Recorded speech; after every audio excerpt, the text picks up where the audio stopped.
So what I've just picked up on is that my normal scoreboard's not here, and we don't have the scoreboard there. I think I can fix that in between games, okay? Welcome, ladies and gents. This is Coastal. Well, I think the casting overlay I'm using says Coastal, even though it's Arabia. This is one of potentially 7 games in a show match that is all mirrored, meaning that the maps are the same on both sides. This is an idea that has been floated around for a few years now, and I think I've seen it once or twice, but I don't really recall what went down, and certainly it wasn't between 2 high-level players. So we have Viper, who is in the blue, and he's playing as the Cumans, and then MbL, who's in the red, playing as the Mayans. If you're watching this on YouTube, I'm not going to be able to promise you that I'm going to upload all 7 games publicly, but what I will do is I will make sure that if this game goes to YouTube, the rest of the games are in the video description, if you'd like to watch it. But from what I can see, I mean, we pretty much just look at one person's map, and then we have it decided. And if you're in MbL's shoes or Viper's shoes, you should have an idea of what the opponent's map is going to look like after looking at your own. Not something that I would necessarily want to do all the time, but I'm curious to see what the strategy choices end up being with this being the case. Now, Viper picking Cumans tells me that Viper is, well, he wants to experiment with something in general, because Cumans is not a civ that you see a lot in like Arabia games. It can be very strong, but you know, you have, just like all civs, you have to play it a certain way. Alright, so it's the main gold and the main stone being forward with the hill next to it that really stands out to me. I feel like that could be bad for either player, but they do have the side golds to work with.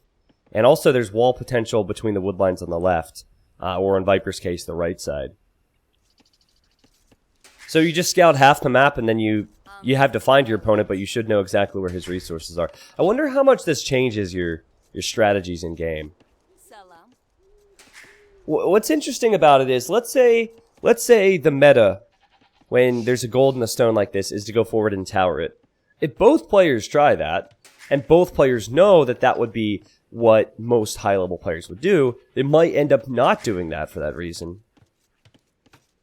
Yeah, this map is not coastal.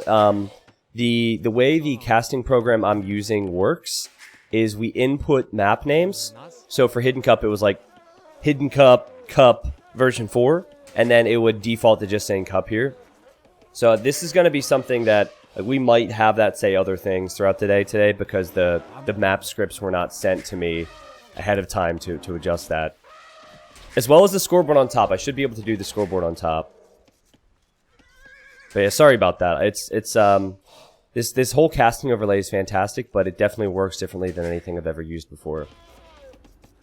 So MbL being Mayans, it's common for Mayans to build a barracks, make militia, send the militia forward, full wall their base. So go for Drush Fast Castle. It's either that or men at arms normally, but the barracks is going up pretty early, so it should be militia. And Viper, I think, is going to go fast feudal. Cumans, the one thing that makes them top tier is if you get to the second town center and go for a 2 town center boom. So Viper's wasting no time. And almost, do you guys think that it discourages scouting when you know what your opponent's map is going to look like? There's no huge reason for Viper to go forward and scout if he knows exactly what his opponent's map is going to be like.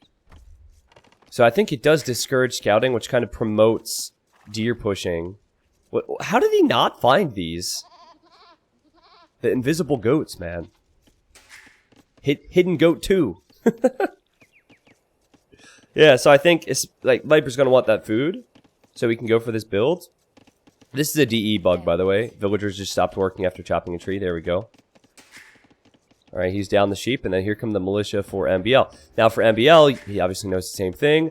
Also, since his opponent is Cumans, he should have a pretty good idea what's coming. We'll see if the militia are able to stop that town center at all. So, chat, best thing you could do for me today is help me out when people are like, why does it say coastal? Because either people have the stream on mute when I answer that question, or they're not listening, or they're just arriving. And I think the third one's most likely, so that would mean a lot to me. Thank you.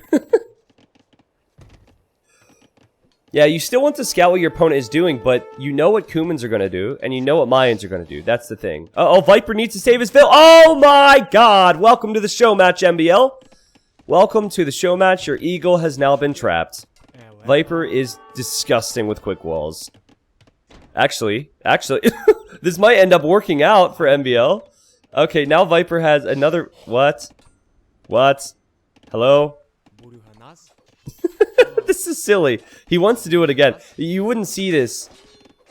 Like, you wouldn't see what Viper is doing if it, Wait, hold on. Is he gonna lose 2 Vils to this?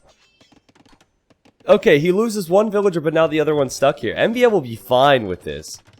MbL will be absolutely fine with this. But yeah, I was gonna say, you're not gonna see that much attention to detail with walling villagers in from Viper if it's not a show match. It's called a show match, guys. Uh-oh. What is this? Okay, now he can run away, I believe. Now that villager can run away and be free. The militia's pretty far away. Interesting how MbL's building up his base after scouting it. I don't love his eco at the moment. I feel like he could have... Could be adding another farm or 2. Maybe he wants to go to this gold. Viper's not going to pressure at all. Oh! Viper is going to pressure. See? Now here's the downside of the logic I was using. If you think Viper's just going to straight up boom, but then Viper knows where your golds and stones are because it's a mirrored map, he could actually build that second town center on the stone and then start sending villagers forward. Now Viper hasn't scouted a lot yet. And that's actually not a great tower for Viper to start.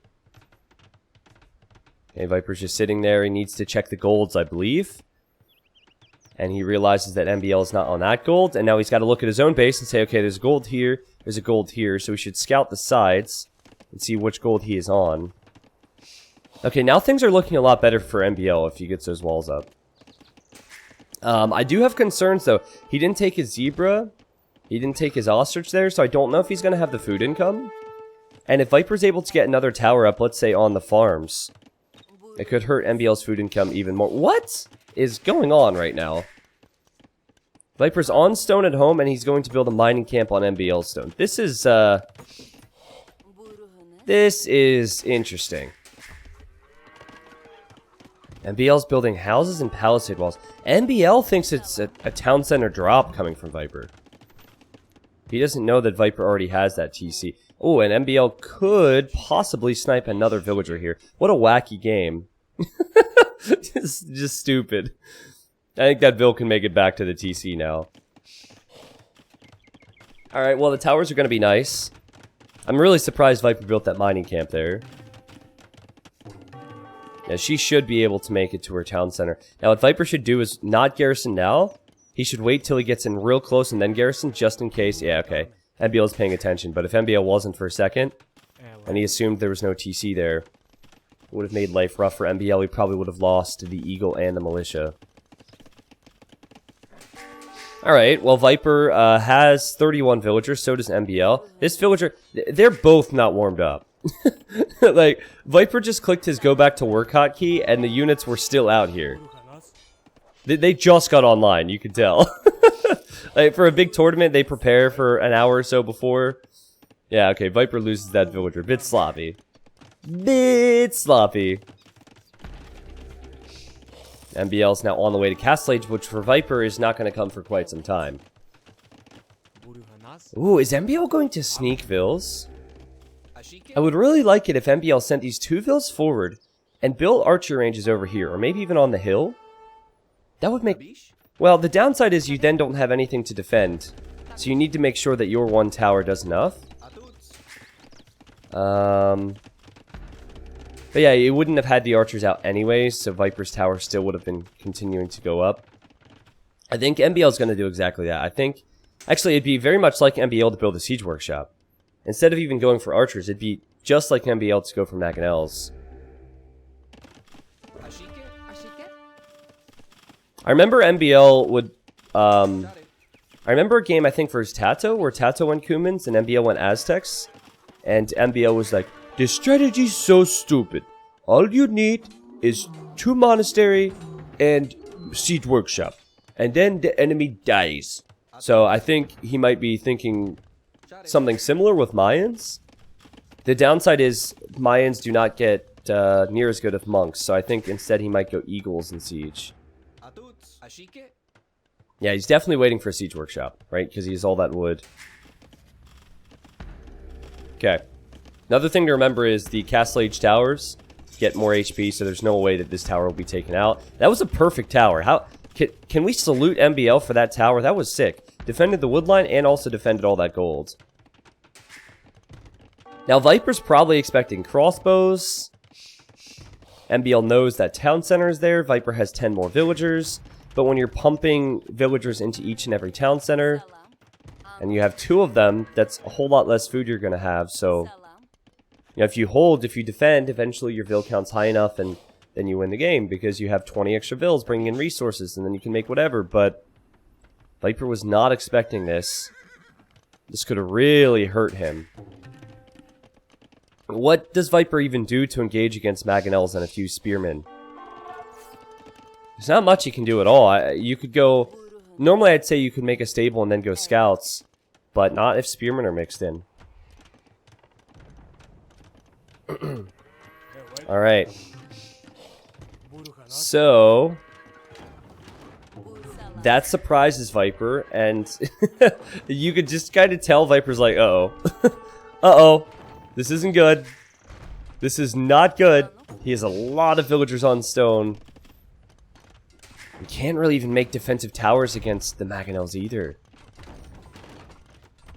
That's not going to work out too well.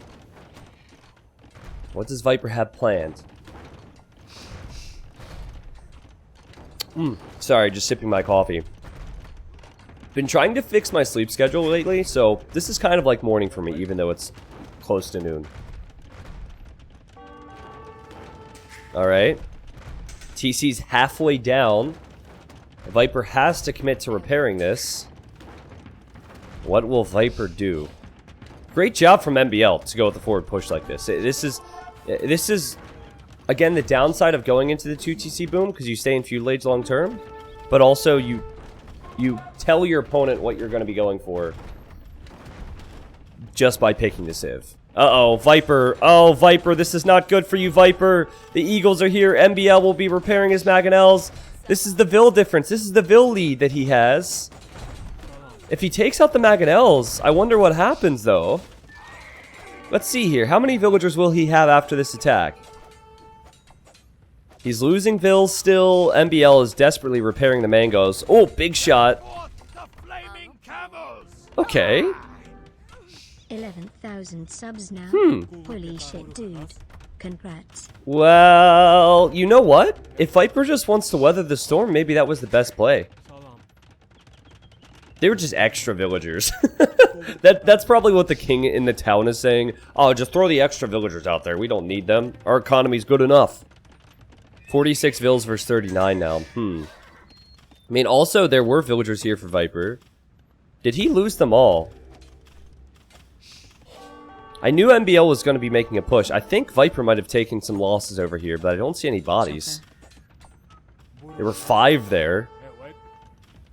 Yeah, they're just peasants, exactly. Yeah, and MbL is now going to work on taking these towers out so we can get his resources back. I like MbL's position because Viper still doesn't have the res to go Castle Age. Also, that was a really good time for MbL to move out, because obviously Viper was focused here, while the casters were focused here, right? But, I saw the barracks had 3 eagles, and I think 3 eagles with the armor would have been enough to snipe those vills. These little carpets keep getting me. I keep thinking that that's a red eagle that has died there. Alright, and there goes Viper to Castle Age. It really slowed down MbL's push. And MbL, his economy, just 1 TC economy. Honestly, not the prettiest eco ever, right? Only 7 farms. He's pulled a lot of villagers forward to take out those towers. I think Viper has officially weathered the storm. Well, not officially, but he has weathered the storm. He probably wants to make some step lancers. Okay. Well, more repairs, more repairs, more repairs. Now, when Viper's in Castle Age, these towers get more HP. Feudal Age towers get 700 HP. And it's 1,000 HP for Castle Age towers. That was... The reason for that is to... The idea was to nerf Feudal Age towers. Guys, the score is 0-0, which is why there's no score at the top. It's game 1. I'm gonna try and fix this for the next game. Bloodline's on the way. And he's actually switched the upgrade to the other stable because he's going to lose this stable. I think now MbL needs to expect that Viper's going to be up soon. And he needs to make sure his economy is decent, so he needs to get a second TC. It's actually really heavy on stone. So he might want to get a castle up and go for plumes, but... Viper will have 2 stables out soon. Oh, this is perfect time for MbL to engage against the towers too, right before the extra HP comes in. Viper loses a few villagers. MbL takes out the tower. Now 4 Mangonels can easily engage against the towers anyways. Without the repair villagers, this would not be possible though. And MbL's done a great job repairing the mangoes. But here come the step lancers. Are you ready for the pokey pokes? The speedy step lancers. They used to be OP. Boom! MbL, what an attack round! Dude, MbL and his attack rounds. He's so sick. He is so sick. Fastest step lancers in the game, doesn't matter. Frickin' MbL, man. Okay, now he's building a TC here. See, Viper, again, fully aware of where MbL can get resources. Also fully aware that MbL's on that stone. And MbL is aware that Viper's probably going to head towards him to snipe some vills. The steps didn't get the eagle, and the steps also didn't get a single vill yet, but I think he dies. There we go, and Viper moves along. 52 villagers for both. MbL still has this force here, and the step lancer comes out to poke the mango, and Viper also uses his tower. That was really well done. Viper used his tower and his step lancer on the same Mangonel. This is very micro-intensive from both of them. It's just a completely different type of micro, which is interesting. Not to mention the boom behind this. I feel like another attack round from MbL. It's so sick. So sick. But I feel like Viper's food eco is way better right now. You can see that at the top left. And that's definitely something to keep in mind. Because Viper will go for more town centers probably, and will have the food to create more villagers. Whereas MbL, he has some eco fixing to do. But Viper could have some real issues with his gold, and real issue with stone, so... we still can't really engage this all that easily. Well, Step Lancers ran around into the back of MbL's base. MbL, he doesn't have any military at home to defend from this. And that's 3 Step Lancers. They're really good at raiding because they have that one range. Pokey, pokey, pokey, pokey, pokey, pokey, poke. But now MbL could kill the villagers in Viper's town center, possibly. I like how Viper used the mobility. A pikeman arrived, and he said, okay, whatever, I'm going to run away from that. Yeah, this is really hurting MbL's economy. This also is hurting Viper's economy. Another attack round from MbL. He is the king of attack rounds. And Viper's out of resources to repair his town center. That's hilarious. MbL got slaughtered back there, though. He's behind by 10 villagers. The economy is so weak for him. If he were to lose his Mangonels right now, I think all of his chances of winning the game... oh! More attack rounds. Most of his chances for winning this game would be gone. You know what I'd love to see from MbL is a YOLO castle drop, though. I mean, the safe play is to build the castle at home on your hill. But he's about to have enough stone to build a castle, and I'd love to see him just waltz forward and place it next to Viper's new town centers. Are all the repair villagers dead? I saw Viper snipe one. I think Viper took the repair vills out of the picture. Yeah, forget the forward castle now, because if your Mangonels are going down... poke, poke, poke. Come on, militia. Laziest militia ever. All the mangoes just went down. Also, still a step planter here. Lots of idle time for MbL.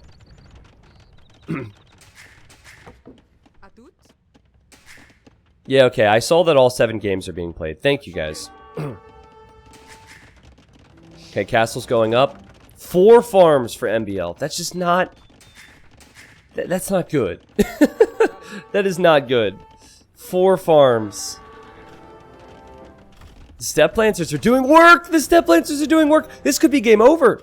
Viper has the food income to make more steps. And he's stepping all over MbL's castle foundation.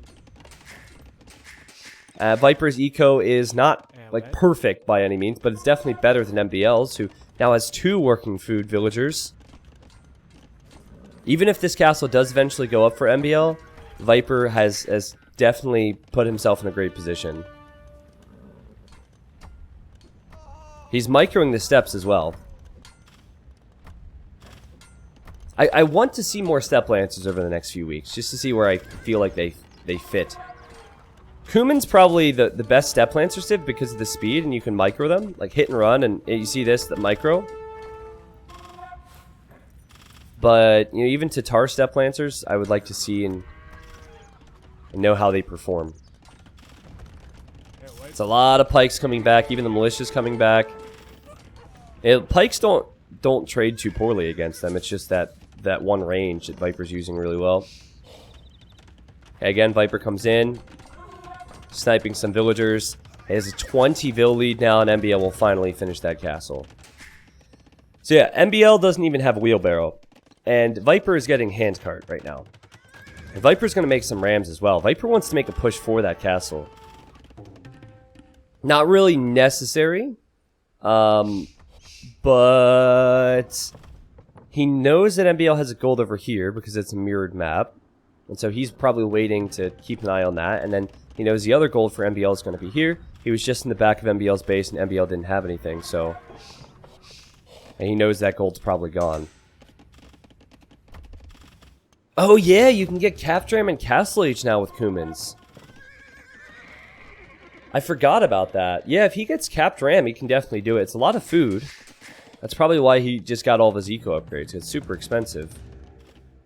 I wonder if he goes Cav Archers.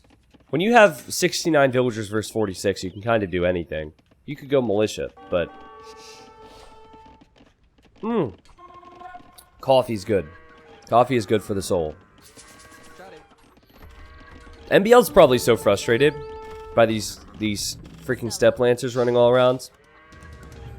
I think... Okay, he's gonna go skirms. I was wondering what he would do.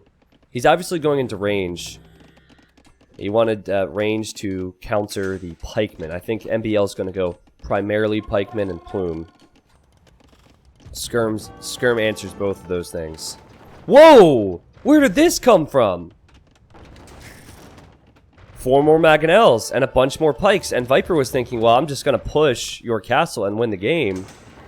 Oh, we've seen this before. Oh, those villagers. Oh, those villagers. Oh, those poor villagers. Actually, it was really well microed by Viper there, not to lose more villagers to attack grounds.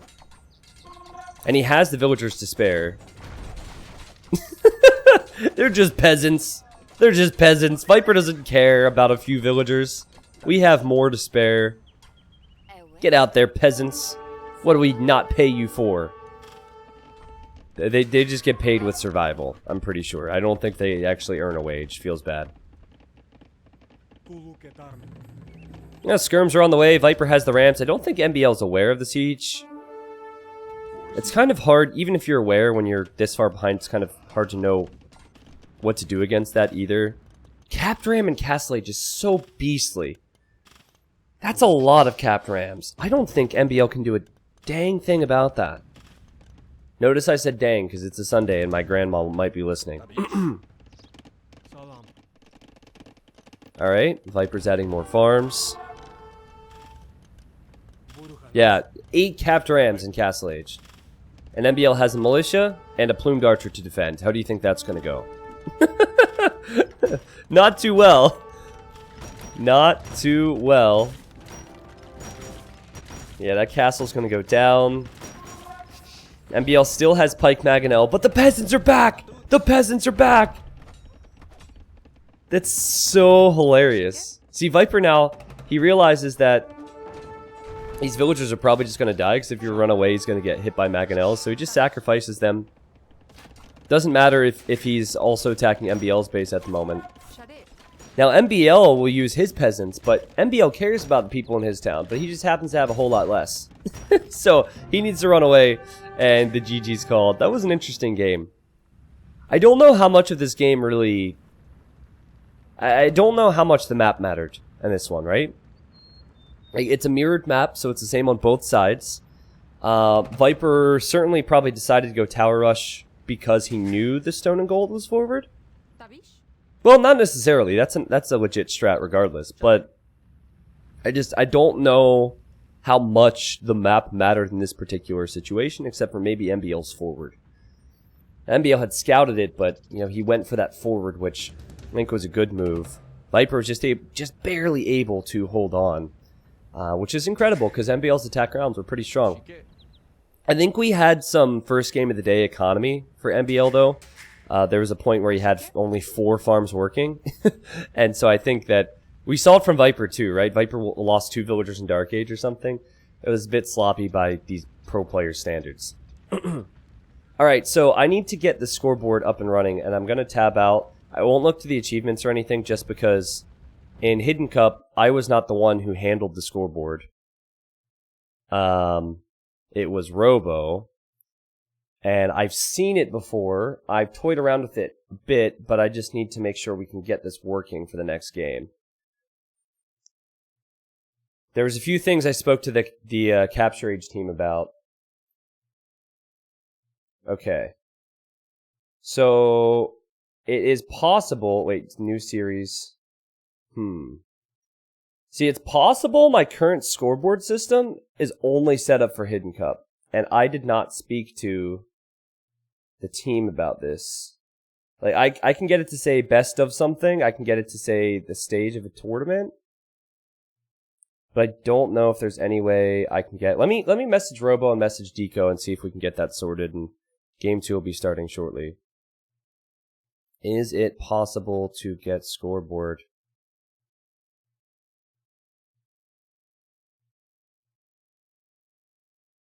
Okay. Yeah, bear with me. What do you guys prefer I do then?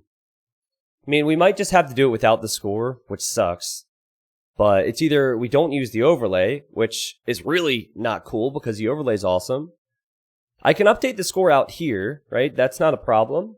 But I think updating the score in-game, it might be a problem. We could do a command. Yeah, I mean, I guess that's something we can do. Or we could just tell people. We can communicate. Alright, guys, so this show match, we're about to move into game number 2. Welcome, everyone. Hello, hello, hello. Happy Sunday. Happy quarantine. This show match is organized by MemTV. It's a $100 show match, and all 7 games are played, apparently, so I need to also change that here. I'm just going to make it so it says mirrored show match for $100. It's either too little information or too much information I supply. So, all of the games are mirrored. And the next one's going to be on a different map, which is Acropolis, which you guys are probably familiar with. So Acropolis being mirrored. You know, of all the maps, I feel like having Acropolis mirrored is actually pretty good because the gold gen on that can be awkward sometimes.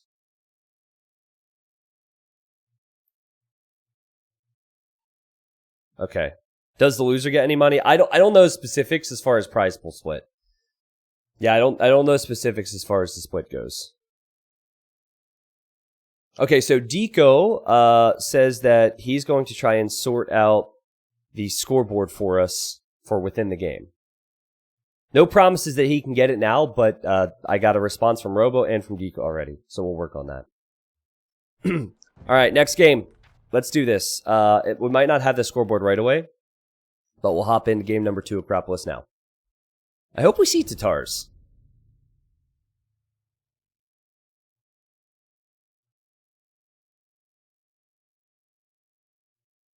Alright, should we speed up because it already started? I think so. It probably will go fast for a little while and then we'll move on from there. Welcome everyone to game number 2. Now I don't have the scoreboard updated. We'll try and get that scoreboard updated over the next 20 minutes or so. This is an Acropolis game, and this is game number 2 in not a best of 7, but a 7-game set, I believe. So all 7 games are played, and there we go, we're up to live time. and all of the maps are mirrored. So you look at Viper's base, you see the main gold position, you see the berry position. You look at MbL's base, and it is the exact same for him. In game 1, the game was pretty solid. I'm not sure if that is credited to the fact that it was Arabia, or if it was just like the mirrored matches. We'll have to see what happens to all the mirrored matches. For whatever reason, the overlay, again, we're still working on it because the Hidden Cup 3 casting overlay was set up for Hidden Cup 3, and we had to do a bunch of things to make it all possible, and it doesn't recognize these map scripts, so it's saying coastal, alright? So it is not coastal. We can call it, instead of Acropolis, we can call it a coastalis, but my bad for that. We'll try and figure out a way. It has to do with the file of the map, and when you have a custom map, sometimes if we show exactly what shows within the game, it's going to look really weird. Whereas with Hidden Cup, we made it so if it was, instead of HC3 Cup underscore V4 underscore, it just said Cup, right? But yeah, it looks like a pretty good map, and I think Acropolis is probably one of the better maps to play mirrored. So even if this whole thing doesn't get adopted, like, you know how the beauty of Age of Empires, in my opinion, is the scouting and how awesome that could be. For games, sorry, I just need to tab out here and fix something. There we go, perfect. I think Acropolis is a good one to do mirrored because of the gold positions. There's always a concern with even the additional wood lines and the golds on this map, and this particular version of Acropolis seems really even, really fair. Now Viper has gone for Berbers, and Viper is taking a third boar down here. Like normally you have 2 boars at the top, you have your deer. Berber villagers are faster, and Viper just scouted that there was an extra boar down here, and he's like, okay, I'm Berbers, so my villagers are quick. I can take this without losing my villager. That's nice.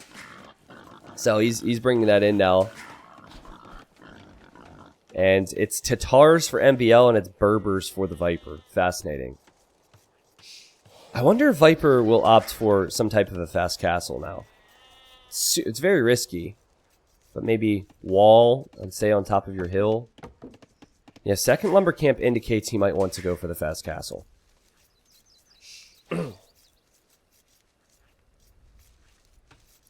As far as I know, there's no civ bans. And it's just free pick of civilizations. But I slept in this morning. I didn't read through all the settings.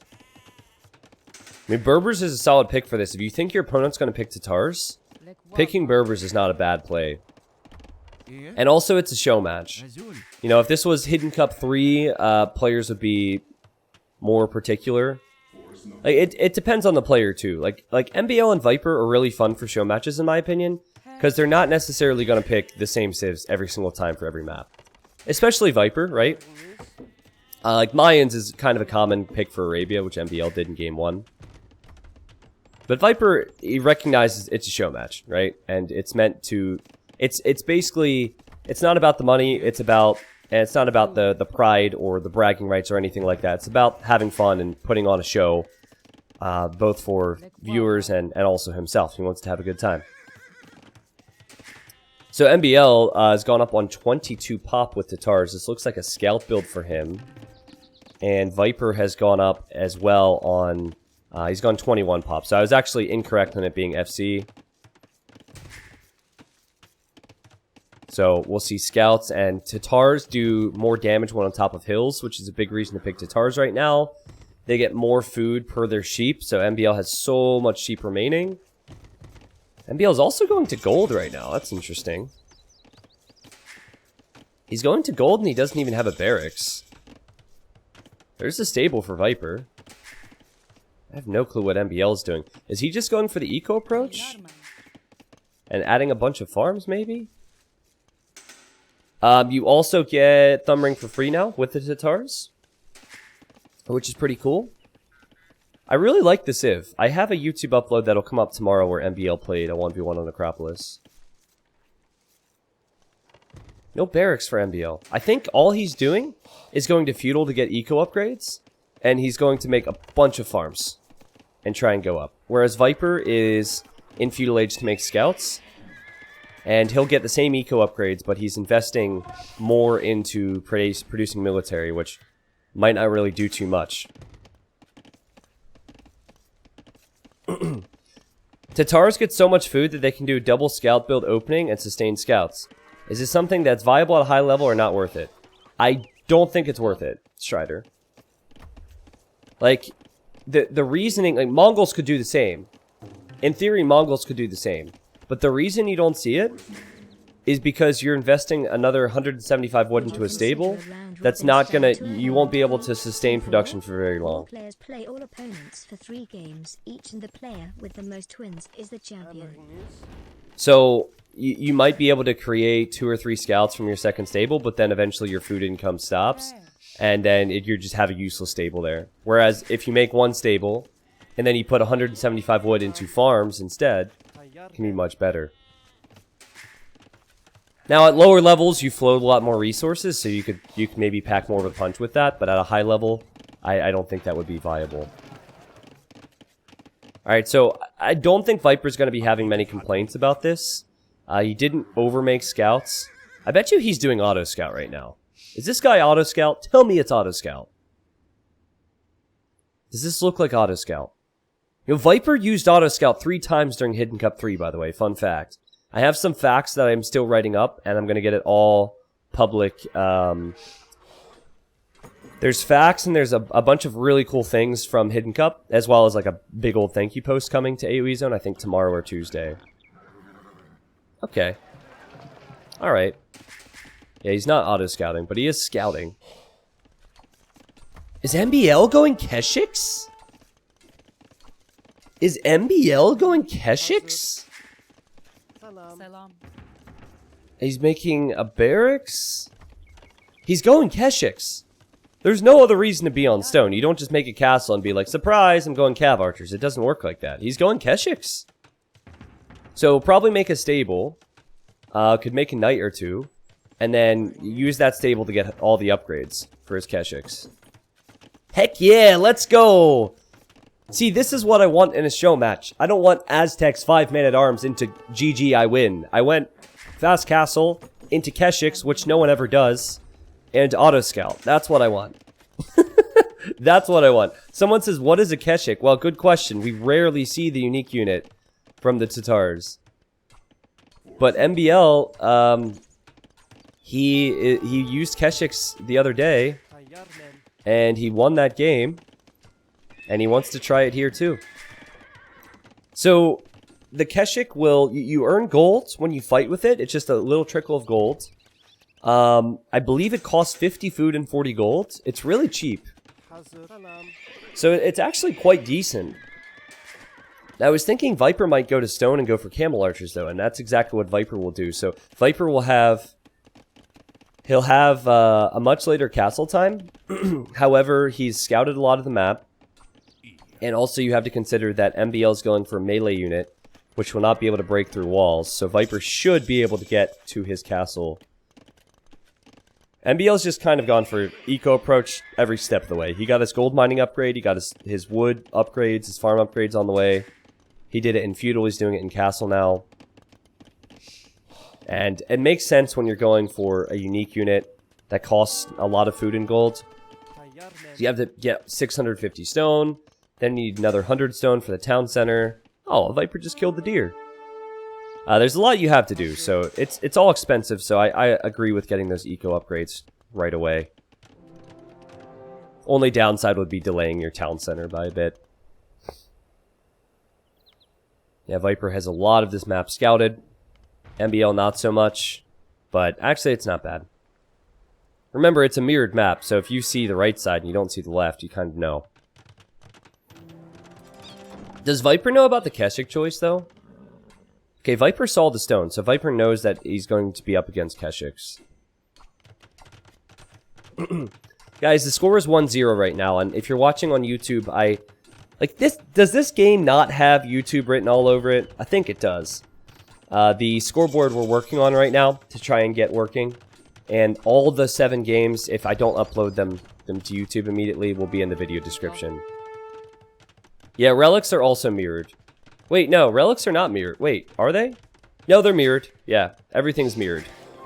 Mirror, mirror on the wall. Who's the greatest player of them all? Fat Slob. So 9 base attack, 110 HP. This is without bloodlines, so it'd be 130 HP with bloodlines. Base attack is less than a knight.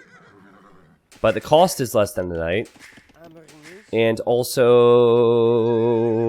you earn a little bit of gold when you fight. And when I say a little bit, I mean a little bit. So much where it's at the point where I don't think you're going to choose to make the Keshik just because of the gold income. Alright, Viper runs in here with his scout. Was he auto-scouting? I think he either went in there intentionally. Oh no, he went in there intentionally. He wants to get 100% scouting. Can he get underneath the castle? He wants 100% scouting. Nice! Alright, there's a couple areas he hasn't gotten yet. Oh, guys, reminds me in between games, I'll add the auto-scout emote. Reminds me in between games, I'll add that emote. We have one, and I forgot to add that.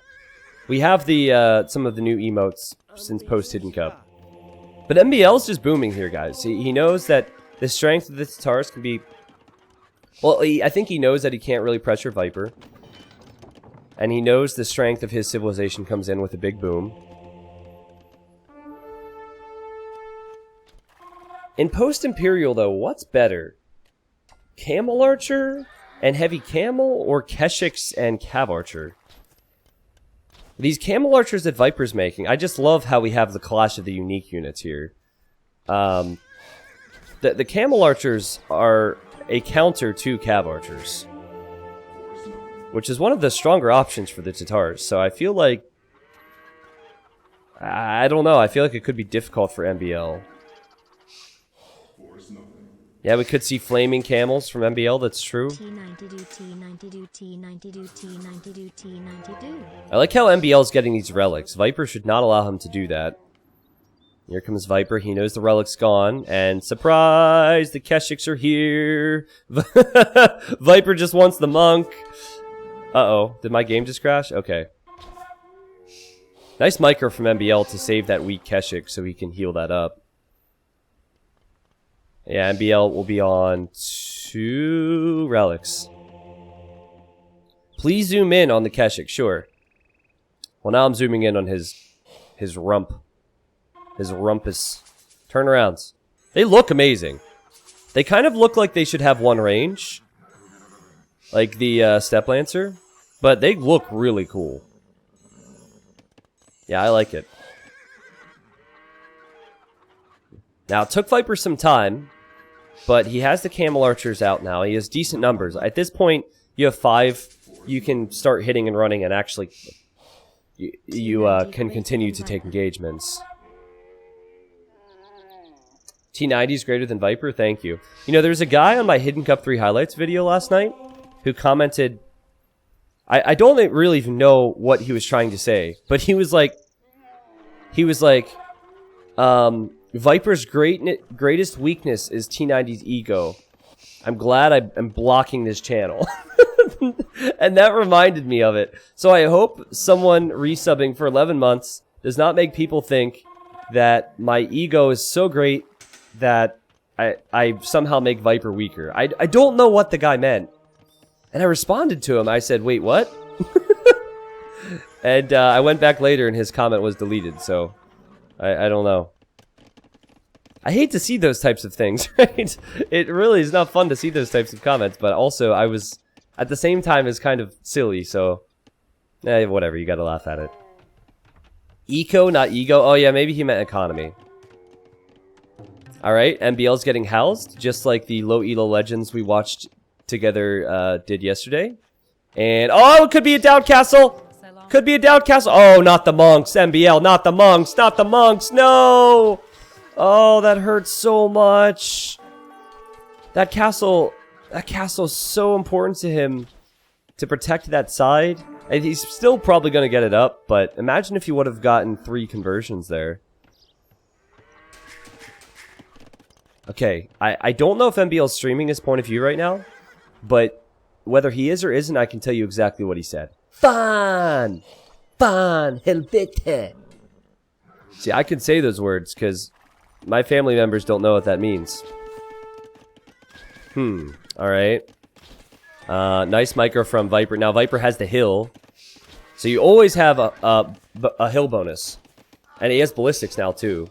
But Tatars, they do even more damage when fighting on top of hills.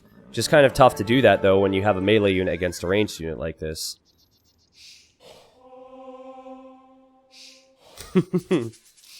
That person, thank you. Thank you, Rula. Thank you, Odoa, Buckwalter, Garrett. Garrett, I'm going to get to your question when I find the time to, okay? See, if Viper ends up backing up here, it might be an excellent time as both near the Imperial Age. I think Viper maybe went Keshix, hoping it would, that Viper, or sorry, I think MbL probably went Keshix, hoping that Viper would go for something other than Camel Archers, like Camels or Knights. It's really tough to engage against these Camel Archers. Oh, wow. Well, you can use your town center. That works. Alright, MbL's on the way to Imp. Viper's on the way to Imp, but MbL will be faster, so maybe MbL could potentially take a fight with some upgrades before Viper gets them. I am going to answer the question here from Garrett with his 11-month resub. He said, would you consider a round-robin style tournament for Hidden Cup 4? All players play all opponents for 3 games each, and player with the most wins is the champion. I don't like round-robin. I like the fact that Hidden Cup is cutthroat, despite the fact that obviously with hidden seeding it can be tough. I feel like round robin, while in many ways you could argue it's the most fair, this is exactly what MbL needs, by the way. An engagement before, even before he gets his upgrades is really good. But yeah, I feel what makes tournament special and just Hidden Cup special is how cutthroat it is in many ways.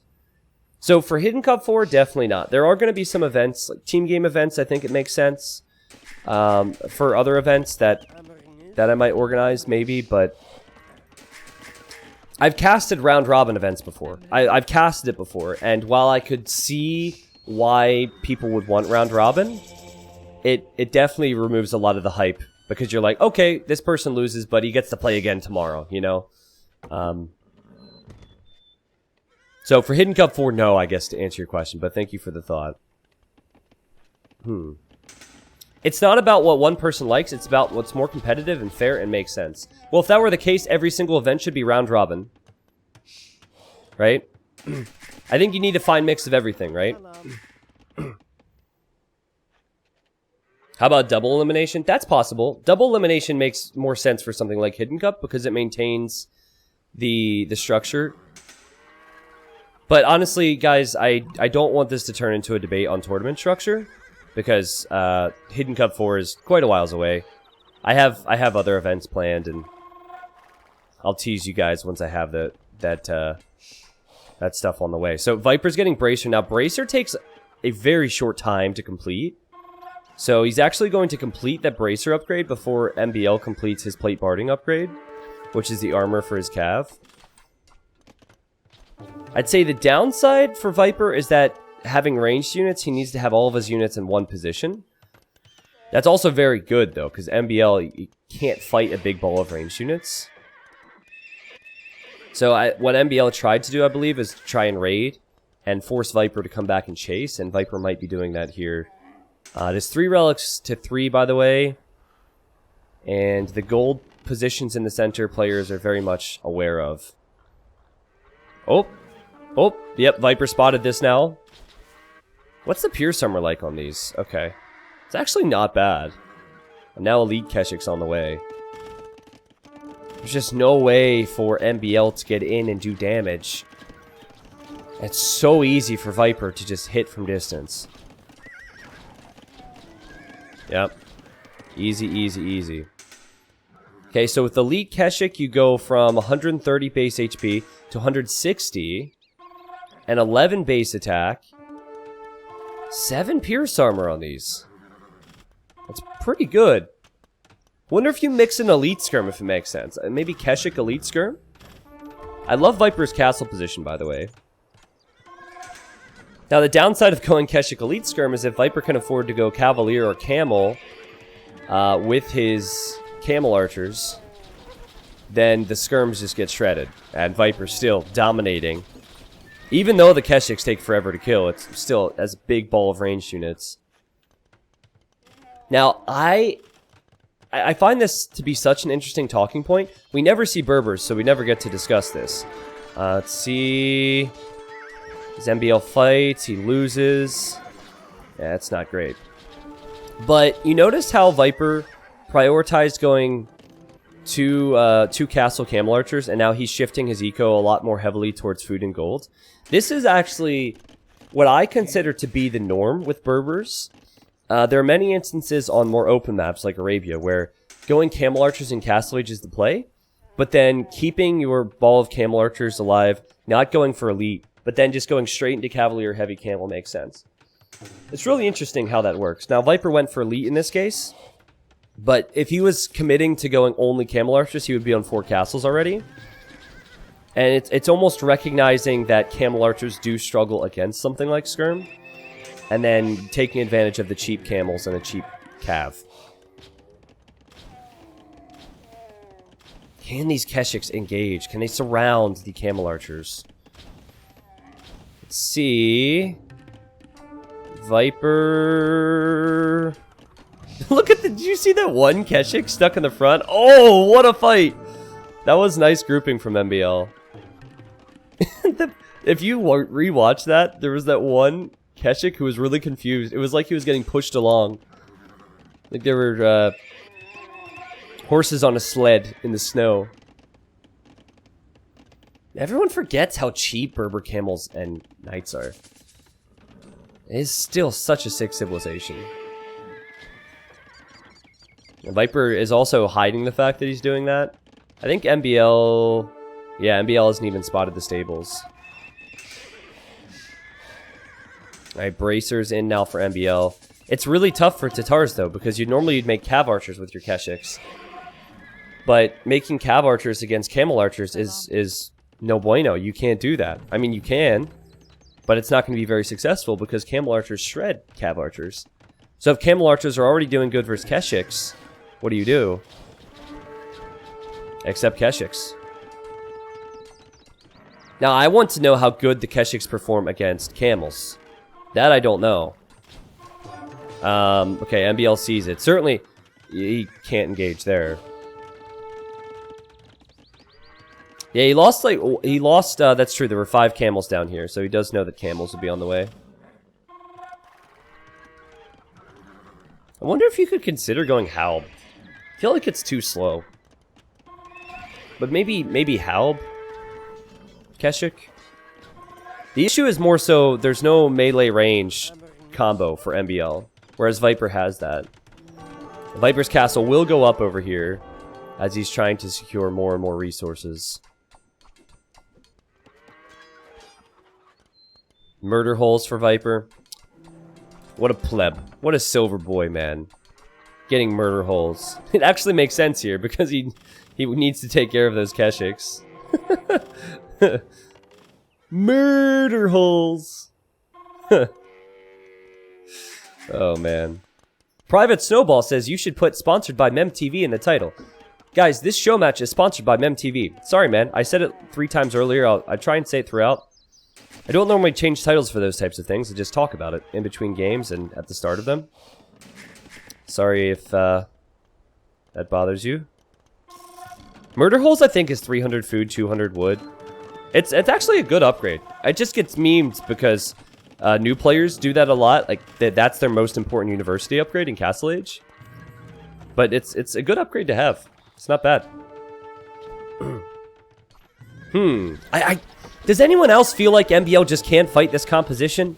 He's added Cav Archers now.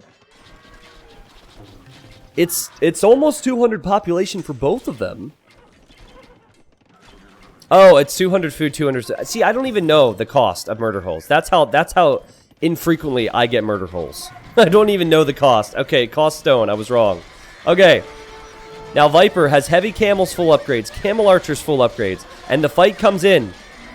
There's a whole lot of camels remaining, and the Keshiks are all gone. That was really bad. The question then becomes, did MbL earn enough gold while fighting to make more Keshiks? Like, what does he do? 35 camels in front with camel archers behind. I don't want to take anything away from Viper, but I genuinely don't see what Tatars can do if Berbers play this perfectly. Because the camel archers shred cav archers, and then anything else that MbL could possibly make, it's killed by the heavy camels. I think it's just... Vipers played this near perfectly, but if both players are playing perfect, I think it's just Civ win territory for Berbers. You just can't kill it. Now, if you go Keshik Elite Skirm, it's even worse, right? Because the camels... At least cav archers could do more damage versus the camels. But then you have to think back to, how did MbL play this game? Well, he went fast castle, no aggression, into Keshiks. That probably destined him to get to an endgame like this. Camel archers are... They've been a good choice. Very, very good choice. I would love to see some flaming camel, but you have to get the Treb upgrade, the Timurid Siegecraft or whatever. And that's pretty expensive. So unfortunately, I don't think we're going to be able to see that. Also, I don't think it would be enough to bring it back. But send forth the flaming camels, MbL. Yeah, Viper knows he's in a fine spot now. There's so many of the gold secured. He's running underneath Castle Fire. He doesn't care. He knows MbL doesn't go for murder holes. He's fine. He's fine. Oh. Bombard Cannon just hit the CA, which were stacked there. Yeah, you see all the golds and stones Viper has secured. MbL's just in the back corner here. Now, most players would resign by now, but it's MbL. MbL's like, nah, we got this. How much gold do I have? 1 on gold? We got this. Viper did not do 100% scouting. No, he still needs to scout there and scout here. He's close, though. He's probably at 97 or 98%. And GG. Yeah, MbL had this crazy 2-hour Arabia game. What was it, yesterday? Endurance? I forget if it was yesterday or before that. But he did climb his way back, but it was a very different situation, and it was not up against the Viper. And as much as I like Tatars for this map, I almost feel like Viper expected it and picked a civilization which just counters it in so many ways. Look at the KD. Look at the KD. 199 to 91. It's incredible. And Viper had a little bit more gold, they had a lot more stone. But I think MbL's strategy choice was just wrong. Maybe he went into this wanting to experiment with Keshiks. It's tough to say, though, because if you go anything but Fast Castle Keshik, you're probably going into Cav Archers, but do you want to go Cav Archers against the Camel Archers? I don't know.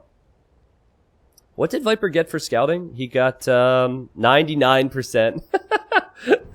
What a pleb. What a pleb. Okay, so the scoreboard in-game is not cooperating for us right now. We're trying to get that sorted. Oh, I think I might be able to do that now. Let's do a quick test. 1 moment, guys. Hey, last week you gifted me a sub in the MbL stream under the premise of the using my Twitch Prime this month. So here I am. I forgot about that. I think it was his idea, though. Das Curry was like, if I use my Prime sub here, I can't, wait, what was it? I don't know. I gifted him a sub and said I would do it as long as he subbed here the next time he got his Prime available, so that works. He now has MbL and T90 emotes. Okay, Big Freeze is up next. I'm trying to focus on the scoreboard thing. Deco's helping me out. I might need Robo, because I didn't control my scoreboard at all during Hidden Cup.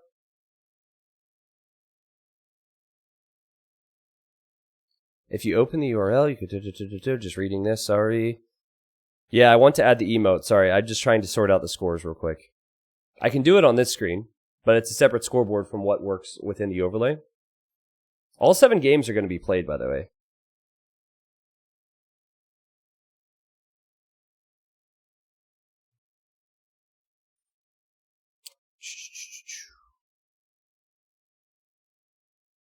Why can't things ever be simple? I don't see Viper and MbL. It actually is simple, I'm just not used to it. T90, you asked yesterday for the clip of you saying Macarena at 10,000 subs. Sorry about posting this so much, but you did ask for it. Are you kidding me? Let's listen. Okay, Scotty has a lot on stone. Spring's not pressuring that now. This was over a year ago. I guess Spring is waiting for that next wave of units to come in from Scotty. 10,000 Twitch subs. Oh my god, I actually said that. I'm not doing the Macarena on stream.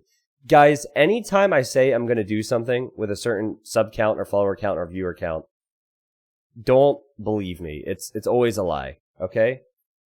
I can't believe I actually said that. I can't believe that that's even reality, obviously.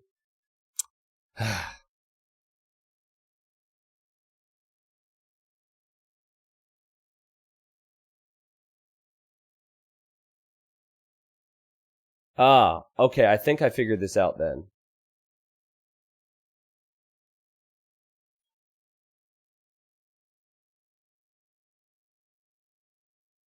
Deco is explaining it to me.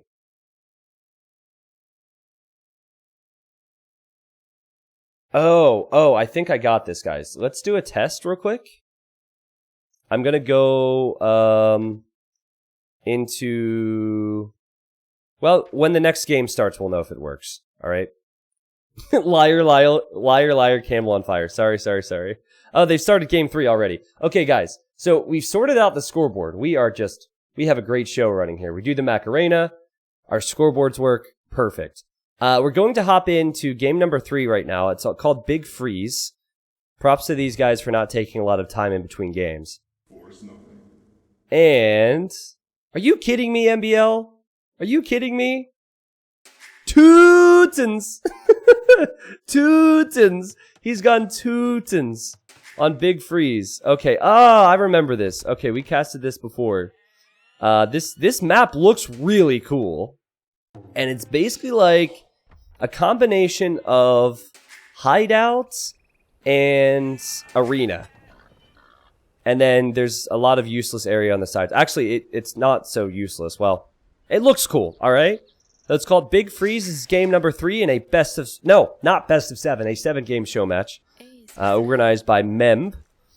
And we have MbL playing as the Tootens. And Viper's gone Khmer. And bear with me here. So, Deco, you're going to have to communicate with me via Twitch chat. I'm trying to get the scoreboard to work at the top. Again, I never did this during Hidden Cup myself. I'm not, like, I've updated it so it says 2-0 on my side, but it doesn't say 2-0 in game for the viewers here. You also start with pre-built farms here. Well, Tootens is certainly not a try-hard pick. I think we've had both players going for different civ picks. It's very possible that Deco isn't listening to me right now. Deco's the Capture Age guy. Oh wow, I can even make it so someone gets an admin win on this scoreboard. That's amazing. I have to send this over to Nilly when I get the chance. Oh, hey, what's up, Deco? So it says 2-0 on my screen, and it does not show up here. So I just want to obviously make the score show up here. He says, I will fix it. Okay, thank you, Deco. Chat, salute Deco, please. They asked me, hey, is there anything you need? And I didn't think about actually using a scoreboard within a show match or something. Oh, Farland, you just got gypped. Farland just got totally gypped. This is what he wanted that text-to-speech donation to say. Tootens! But it just skipped it all. Sorry. IT90, well done for Hidden Cup 3, highly enjoyable. Salutation as well for Capture Age team. Thanks, Bigula. Thank you, Prenso. Thank you, Zyrel. Das Curry, Pasamio, hello. He says, keep up the good work, even with your Viper impacting superpowers. Yeah, this is what I mentioned a little while back. Okay, so how does this actually work? What does this look like? Viper wants to take advantage of the shorefish. That is one thing on this map that is a bit different. And remember, everything's mirrored. So MbL should have... Shouldn't MbL have... Oh, yeah, he does. He has the same amount of shorefish on this side. I don't believe you can build on this terrain here. So that's pretty awkward. But villagers collecting shorefish is still a very fast food source. And Viper built a house right next to the mill, so he could just hide inside the mill if need be. Or, sorry, hide inside the house if need be, which is nice. Okay, Viper's now in MbL's base. Doesn't really need to scout what's in here, does he? Because it's mirrored, so whatever's in his base and the positioning of his resources will be the same. I imagine it's got to be Fast Castle. I can see where Khmer can go with that. Oh! Okay, we have a score now. It does say it's semifinals and a best of 7, though, Deco. Can we somehow remove that text? Because it's not a semifinal. And it's not a best of 7. Teutons can be a 6 civ on Arena. Like, they're really good on closed maps. So we'll see what the castle times look like. Or even the feudal times. They could go for feudal age aggression. I can't remove the best of part. Your stream title also says best of 7. Oh, really? Well, let's just confuse everybody. Well, it's 7 games played. So now we have a decision to make. We have either no scoreboard... What? No, we're going to have this casting overlay. But we either have no score, or it says show match best of 7 when it's not a best of 7. We can't adjust what it says here on the scoreboard. We can adjust our stream title, obviously. Oh, MbL's going to go towers. What do you guys think? Do you think it's fine? Okay. It's fine. Okay, we'll show it for now. And then if we could get... Oh, it says show match all games, best of 7. That's funny. That's extra confusing. I like it. The more confusing it is, the better. Okay, so the scout's coming back. Viper needs to dodge. Viper... Oh, he just took a hit. Very close. And MbL wants to trush. He knows all about the shorefish there. Alright. The Viper's going... He's getting Loom, and he's going for Fast Castle. We'll see if MbL can do enough damage. With a 9 villager tower rush? Oh, man, this is going to be insane. This is going to be insane. This is one thing Teutons are really good with. The tower rush. Okay. Well, mods, if we could have the title of the stream updated so it says all 7 games or something, that'd be cool. I thought I'd already changed that. Sorry, there's so many different areas. You have the non-out-of-game scoreboard, you have the in-game scoreboard, you have the title of the stream, and I don't change them all, I guess. I don't know, I don't really like that tower. Why would you just give... I mean, maybe the next tower goes up here? But why would you just give Viper free access to the shorefish for now? Viper's sending some villagers out here that are stone miners, so he sees stone elsewhere. A Viper could lose his scout, and will. And MbL wants to break in here. Okay, so Viper's just going out to this stone. It's like, no problem. I can't take the stones, but I have tons of food income for now. And he'll just run. He'll just run. He'll see this tower and he'll get out of here. I wonder if he hops in the house. Hops in the house and goes back into his base, or if he walks around. Okay, he's gonna walk around. Well, the thing about Khmer is, how much can you pressure them? How quickly can you pressure them? MbL has 50 food. Viper has 8. Viper's already on the way to Castle Age. Khmer are so broken. It's... Oh, wait. No, but now... Viper can't send his villagers inside. Okay, and there's a tower for MbL. Well, you know what MbL could do? He could just continue to look at his base and see where the golds are, and he'll know exactly where Viper could go to golds. So this tower, he knows that the main gold is there because this is a mirrored map. It could break in further, and it'd be just like Viper to try and sneak out to another gold pile. But MbL's like, not today, buddy. I'm going to stonewall that. But there's still plenty of golds in the middle that Viper could try and get to.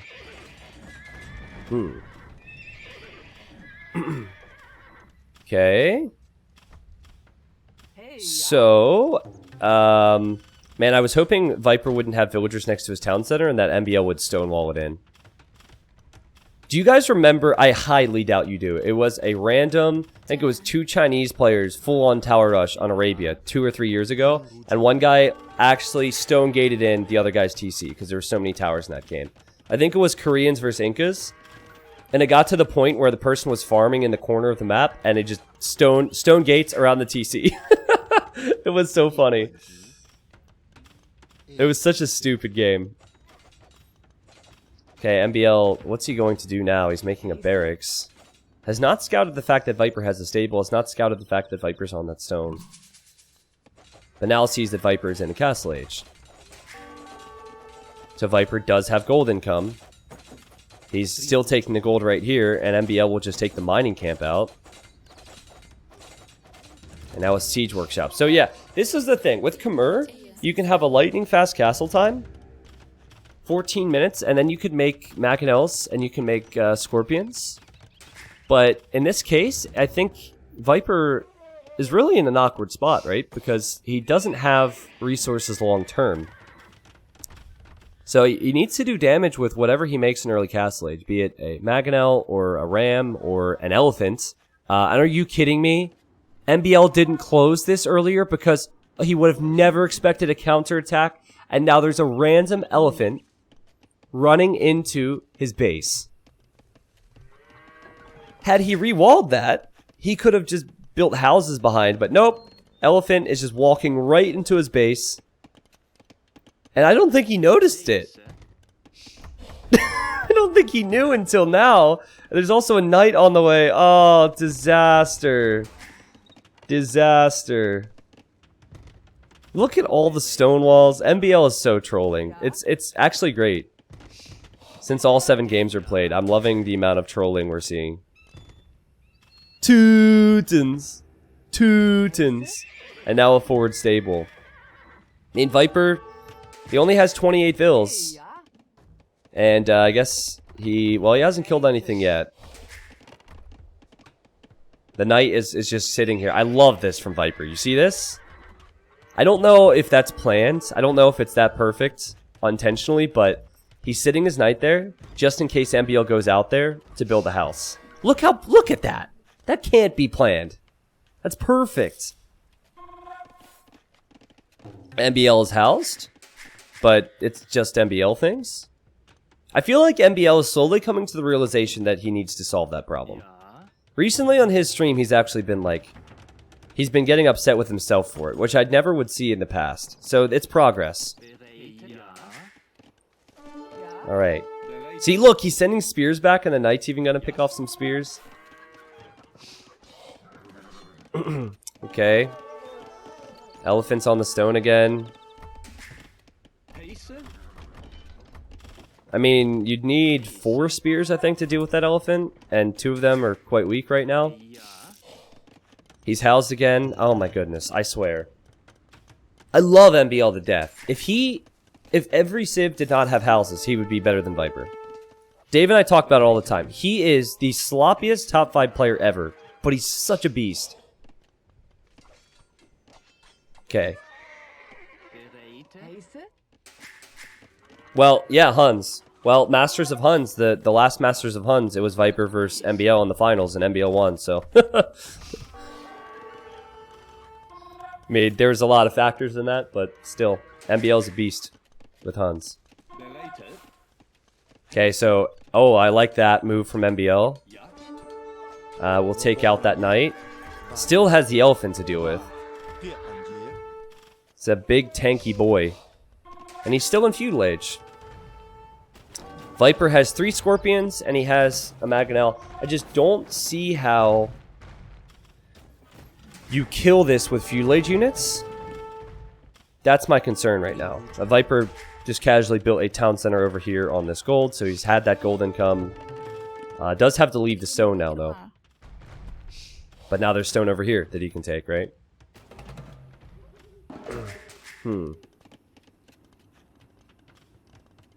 MbL's my favorite co-caster with you. Will you have him one more? I mean, he joined yesterday. If you guys haven't seen it, you can watch the VOD. I'm a bit torn on what went down yesterday because it was a lot of fun, but I think MbL was trying to entertain a little bit too much. I felt like he was too harsh to the noobs in low elo legends, so I don't know if this will go to YouTube, but it was still, you know, depending on your tolerance level for MbL shenanigans, it was still good.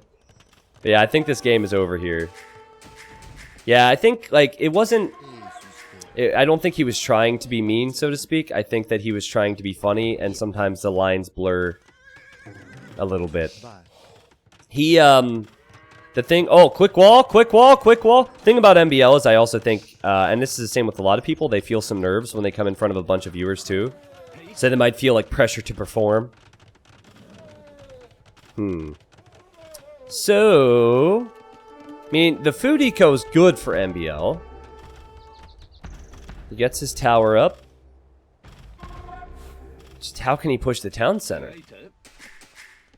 He still doesn't have the resources to click to Castle Age, and he's now, he's losing his barracks even. The Viper has more villagers, more town centers, and is in the Castle Age. The Viper even walled in his own elephant here. I think MbL's gone a little bit too memey here. A little bit too trolly, potentially.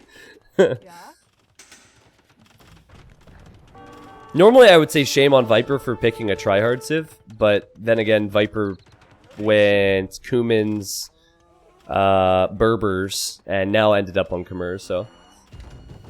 Khmer's just a 6 civ. I really wish we had statistics on ladder games, like we did on Voobly. I wish that DE would... I wish we'd had, like, real player profiles with downloaded recorded games and civ data, because I'd really like to see the win rates of civilizations, like we could see on Voobly. That tower goes down. Because I would suspect that Khmer are definitely in the top 5 of win rates. Like, if not, they might even have a better win rate than any other civilization. They're so good on most maps. Yeah, I agree. Khmer are really strong. Like, it was a 14-minute Castle Age. 14-minute Castle Age. And you don't need to build... like, normally going for that type of a Castle Age is a struggle, because you won't have the resources to make a barracks, and then a stable, and then knights. But Khmer have good eco, and you don't need to build a barracks before, so you can just go instant stable. If you get pressured, you can relocate to anywhere. That's nice. Well, what MbL needs, if he has any chance at this point, is something extremely all-in and YOLO. So he's going to go for more spearmen, or he is going for more spearmen. I think he's going to need upgrades on them, because there you see even what elephants do to just feudal age spearmen. Towers, and then hopefully a whole lot of pressure. Does have scouts out here, which I think he might try and use against the siege. Okay, so the Scorpion, at the very least, will go down. And now Viper sees the villagers building the tower. He will lose his elephants, and the tower will go up. Most likely. But now there's a castle for Viper. It's just, the economy of Khmer is unreal. Would you say Khmer have the strongest fast castle knights, or at least one of the strongest? I'd say it's more so fast castle boom that they're best with. But yeah, definitely one of the strongest fast castle knights. The thing is normally if you go straight fast castle, you can't justify going for a second TC right away with any civilization. You can do that with Khmer. So yeah, you might give up map control, but then you're going to have a big eco lead, and then that starts to kick in, and yeah, it's just so OP right now. Khmer are fast to Castle Age because of the farming bonus, so they're able to get food to do it really early. But also the fact that they don't have to build their buildings before they go to the next stage, Aces. So normal civs would have to go feudal age, then build a blacksmith and a market, and then click up to Castle Age, which takes an extra minute or so. But you don't need to do that with the Khmer. You can just click right up, which is what Viper did here. Viper wants to kill the scouts, but also didn't want to kill his own ram there. Those were intentional attack rounds to limit the amount of damage he would do to his own ram. 75 villagers versus 50. And MbL's like, okay, let's boom, baby. Let's boom. Please tell me you're casting the team tourney starting tomorrow. I'm not going to cast it all, but I will cast some of the more exciting matches. I'm not sure what my stream schedule is going to look like this week. It's such a weird... oh, we got Ballista Elefantos! Let's go! You can't wall these out. They're cutting the trees. Oh, wow, okay. MbL had the monk there, and Viper deleted an elephant. It would be funny to me if there were like 5 Ballista Elephants from both, just because MbL would be converting them. But yeah, as far as I know, games could potentially be every day, so I'm going to be looking at my schedule and when I want to cast. Thing is, obviously, there's not a lot to do outside of the home right now. So, I still, though, I don't want to burn out because it's so close to post-Hidden Cup 3. So I'm going to put some more time into offline content, I think. And relax here or there throughout the week. Still will probably stream like over 40 hours this week, but... Okay, Viper's on the way to Imp. MbL, not. Not even close. This just all is snowballed, out of control. This economy is just too good to deal with. 5 TCs for Viper. How do pros know which unit is being converted and which to delete? Well, normally you can tell by the direction of the monk.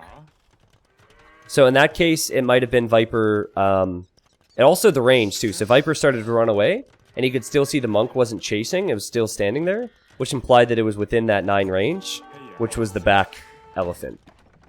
Hope that makes sense. But yeah, you can actually tell, and sometimes you'll see pros pull the unit they think is being converted away, and then send in units to snipe the monk. It's not always the closest one. A lot of it, like you'll check HP. So what would happen is, let's say I'm going to convert these scouts and I'm Viper. I start clicking the HP as I'm converting. So you start the conversion just by clicking any unit, and then you look at the HP.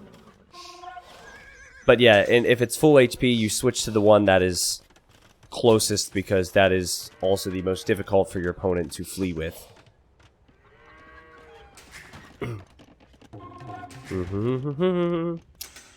Alright, Viper, you've gone full boom. Don't go for straight Hussar. Go for something fun. Go for something funky here.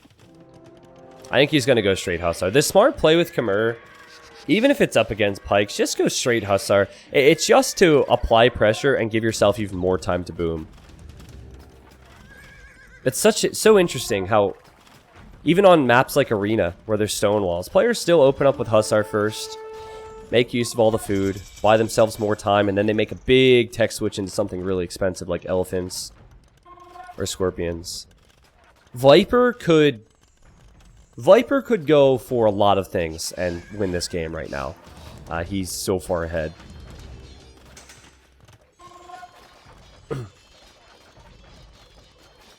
I mean, I wouldn't say Viper is necessarily tryharding, but, you know, I do think MbL went a little bit too crazy with the Teuton pick. I just didn't like the strategy. His first 2 towers did nothing.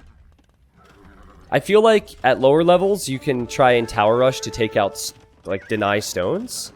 But if you send 10 villagers, why not build a very effective tower at first thing on the shorefish, build the next tower on the gold, and then you can loop around with 10 vills and just tower the stone anyways. Kind of a weird map to go tower rush on as well, because there are so many resources elsewhere.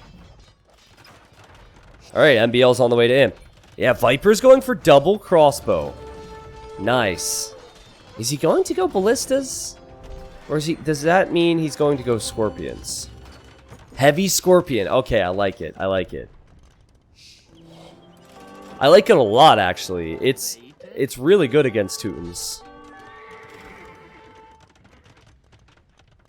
Alright, so MbL's holding on. No relics for either player. You have a Treb for Viper. He's going to grab some relics now. You definitely want to make sure that you snag relics with early map control. But you see what I mean? How you get to imp with Khmer and you just do a little bit to free up some space, and then it's all about a big, expensive tech switch into something else. MbL's going over here. Okay, and he wants to drop a castle there. It's kind of tough though, right? Viper already has a castle up here, and the second he sees that, he'll probably start making some trips. Forward castles don't make sense when your opponent already has a castle up, normally. But then again, MbL's pretty far behind right now, and he's just trying to play on, hoping to be able to do something. But MbL's gone into the pointy boys to counter the elephants, and now the scorpions are there. You know what's especially good about going scorpions too, is you don't. It's kind of hard for your opponent to pick up on the fact you have double crossbow. There are a lot of upgrades like that. It's like Cav Archers and Thumb Ring. You don't know if your opponent has Thumb Ring until you actually have the units attack you. Then you're like, oh, okay, he has Thumb Ring, because you can't click the unit and see. There's no like data there. Pikeman denying a castle. Pikeman. Okay, MbL is officially won in my book. Let's just change the scoreboard. Teutonic Knights! Kill a villager. Oh! Update the scoreboard, quick. MbL got the win. Oh man, these pikes are gonna get shredded. MbL's going for monks now. It's probably the best move. He's too far behind, but if you were to carry on, it's probably the best move. Monks with that 12 range can convert the scorpions. So easy for Viper to just add rams or just add light cav against that. Quite honestly, this game's been over for like 15 minutes and MbL's just continued to play on. Yeah, Elite Teutonic Knights would get shredded against scorpions. They're really slow. Remember, scorpions are great versus infantry. And GG. What a cockroach, man. GG. MbL tried something wacky again. He went to Tars in game 2. Here he went for Teutons. I'm not sure if the Teutonic Knights got a single kill. He should have waited another moment. He was about to get a kill, but yeah, Viper just got to weather that storm and showed you why Teutons are not a fantastic pick in the competitive scene. Again, I don't know if having the maps mirrored mattered too much in this situation. Viper had the map scouted and was able to move out. And guys, Khmer are just so freaking ridiculous. Even with just a little bit of walls. Look at the castle time. 14 minutes and 8 seconds. By the time you get villagers forward, by the time you get a few towers up, by the time you get military and you're like, all right, I'm going to bust into the Khmer player's base. Then they're in Castle Age already. It's ridiculous. It was strong play from Viper, and this right here is what decided it. Just that castle time. Unbelievable. Only possible with the Khmer civilization. Alright. So, all 7 games are played. And I think everything's looking good now, right? We have the scoreboard in the game. Now, Deco, are you still here? Do I have to update that? Let's see. I think I will update that, and I should be fine with that. Scoreboard out of the game is working, and the next game is going to be Serengeti. Oh, I hope we see Incas! I hope we see Incas. That would be fun. Villager Rush. Please give me a Villager Rush. T90, do you think Khmer maybe shouldn't have stone walls? No, I think Khmer need their eco nerfed. Potentially you could remove Arbalest from them as well now.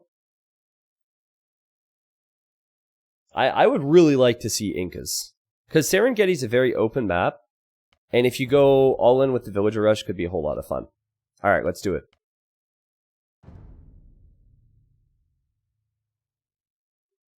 Incas, please. Noboru? Man, these guys have I've gotten into each game quickly. Okay, so it looks like I have to do the scoreboard here. Let's see if I can figure this out. You would think it'd be easy. I just broke it. Are you kidding me? Are you kidding me? It says 3-0 on my side. Okay, well, no scoreboard. Welcome, ladies and gents, to game number 4. MbL just paid me $10 to remove the score. This is a Serengeti game between TheViper and MbL. Viper has gone for the Tatars, and MbL has gone for the Aztecs. Aztecs, a very try-hard pick. So finally, MbL pulling out the try-hard picks after losing a few games.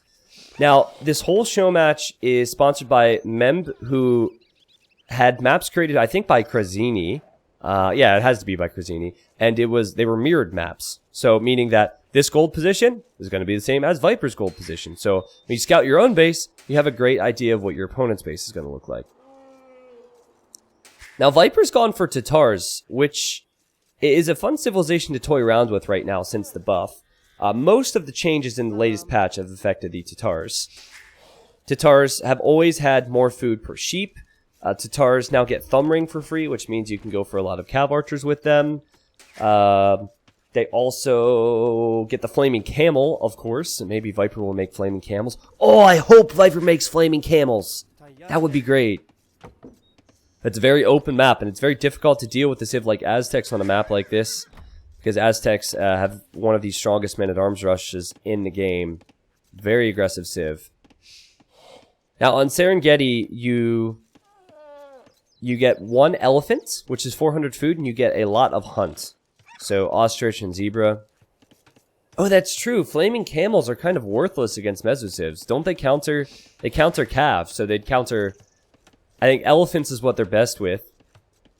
And then maybe against Cavalier, and Aztecs don't get that. I still want to see it, though. I still really want to see Viper make Flaming Camels if he gets the opportunity in this game.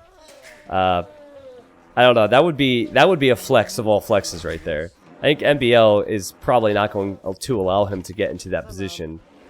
Certainly Civ-wise, you have to favor Aztecs here. But I don't know. I still think there's a lot of flexibility with Tatars that players weren't utilizing even before the buff. Thanks again, Begilla, for the compliment in Hidden Cup 3, and thanks for the 26. Yeah, the Capture Age team, we put a lot of time before Hidden Cup into the casting overlay. I was really happy with it. I think you guys have been happy with it as well. It's really cool that I can use this now as well. We just need to sort out the scoreboard, because the scoreboard was completely prepped for the heroes of the tournament. So I could do Charlemagne against King Sancho or something, but I apparently broke it, and now I can't get Viper and MbL's score up.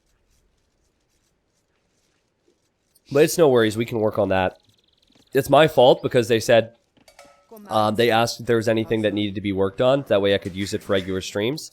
And for some reason, I didn't think of show matches. So, we'll get that sorted. Hey, Nutella. What's going on? I'm trying to say hello to people while I have the time here in the early game. Is MbL going to push this? He's like, no, this is my ostrich, you filthy snake. You might take a few wins here or there, but you will not take this ostrich. It is mine. Alright. Well, you know what? Viper, with getting the extra damage from when fighting on top of hills, you could actually fight that eagle, and the ostrich will be his. Oh yeah, the other thing is how it says coastal down here. It's Serengeti. Sorry, chat. You guys really are going to have to use your critical thinking skills today. I know we normally make it really easy. The overlay shows all the data. It shows the civs. It shows the emblems. It shows the players. But critical thinking will be needed today. My bad. Okay, good to hear you're doing all right. So I assume it's going to be man-at-arms for MbL. He's getting Loom, yep, which indicates he'll send 2 to gold. And then he will be on his way to Feudal Age soon. What will what will Viper do against this? Yeah, Viper expects it. So I like the walls on the left side. Will it be scouts, or will he try and go immediately into archers? Feel like either one's just a little bit risky. The reason man-at-arms are so strong is because you're creating the militia in Dark Age. As you're on your way to Feudal, you're sending the attack forward, and then you click the upgrade, and boom. You have 4 or 5 military units that are uncountered, except by walls. I was told there would be no math. Oh, sorry, Jeep. That's I guess what you expect on the stream normally. There's one guy in the chat right now who said Tatar's sheep are fat like 20 times. I think he really wants me to acknowledge the fact that he thinks Tatar's sheep are fat. But we're just gonna pretend I never read that, okay? A Vicious Gladiator, thank you very much for the 10 months. Yeah, sorry, I'm not reading chat today.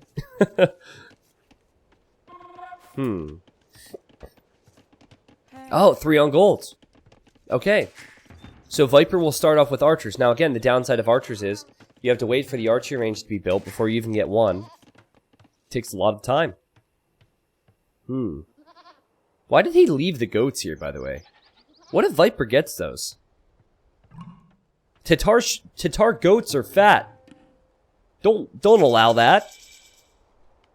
Maybe it's scouting. Okay, Viper has his scouts sitting here, and MbL is going to attack. Oh, that's funny. Viper's like, nope, sorry. Instant reaction. And now 2 range start. Now this can be really good in about 2 minutes. MbL's follow-up to this is going to be important. Normally it's 1 range into skirmishers. So MbL, he's gone for the early range, which is a very good move. And he's actually going to add a few archers of his own. Does he see... I have to say, MbL's scouting has been really poor today. Okay, now he sees the villagers on gold, so now he's probably expecting there to be a range here. He's sending 2 villagers forward to tower. Has anyone else picked up on the fact that a lot of players are only sending 2 villagers forward to tower instead of 4 recently? Has anyone else picked up on that? I think the meta is shifting with that, just a little bit. 2 villagers, that's a great tower. It's a great tower, and Viper doesn't see it. Viper doesn't see the tower. No, he just gave him the sheep, dude.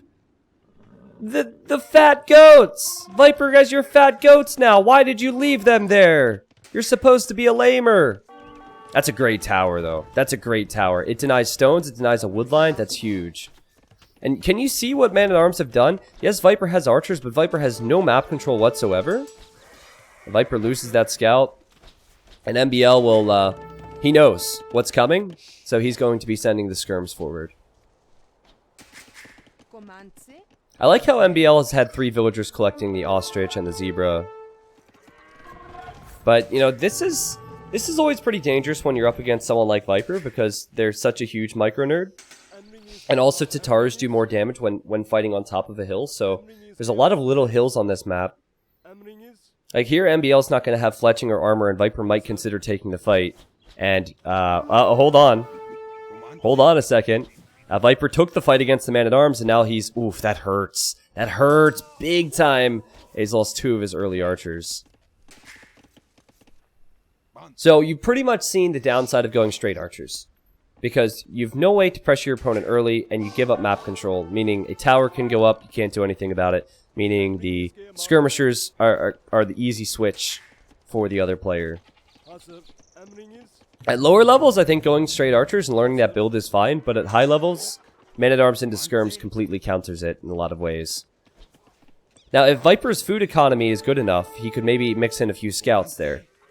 But his food economy is not quite there yet. We'll see soon. Great micro from Viper. I wasn't focused on the fights, but he had 2 runners. You kind of expect which unit your opponent is going to attack, and then you run that to the side so they miss. And then good micro from MbL to spot the weak archer in there. Alright, well.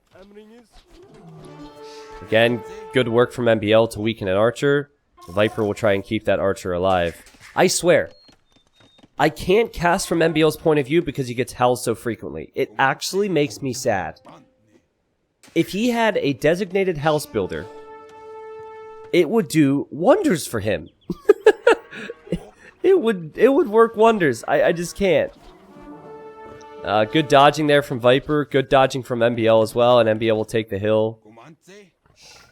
Is he about to get attacked by a lion? No way! Is the archer gonna die to a lion? Oh! Oh my god, that's so unfortunate. That's so unfortunate. And Viper's pushing forward now. MbL's microing with just 2 skirmishers. Woo woo woo. Or not really. Alright. Well, suddenly MbL doesn't have the numbers that he had before. And Viper's had some time to breathe. I think this composition gets a whole lot more dangerous if MbL doesn't whittle down the numbers. Alright, now again, Viper does more damage when on top of hills with Tatars. So, you can probably fight Armored Skirms, Eagles, no problem. I don't think that this is going to be all that comfortable for either player, but the start to this fight was not bad for Viper because he's weakened. Excuse me, he's weakened a bunch of units in here, though he hasn't killed them yet. Oh, good runners, though, from MbL. That was beautiful. Oh, these little hills. Helping the Tatars. Alright, that's not the best of fights for MbL. He looked away for a second. You can't do that. Both players are getting higher resources, so they'll soon click up. And MbL, I think, is shifting out of Eagles and he's going more into Skirms, but he has so many weak ones in here. He has so many weak ones. Viper, I think, should just push this. Patrol your own Skirms in, Viper, and just pull the archers to the side. Yeah, exactly. That's good. And meanwhile, the Eagles and the Man-at-Arms are just kind of chilling. I can see why you'd want to switch into Eagles as Aztecs, but I think it's probably better to go Skirms.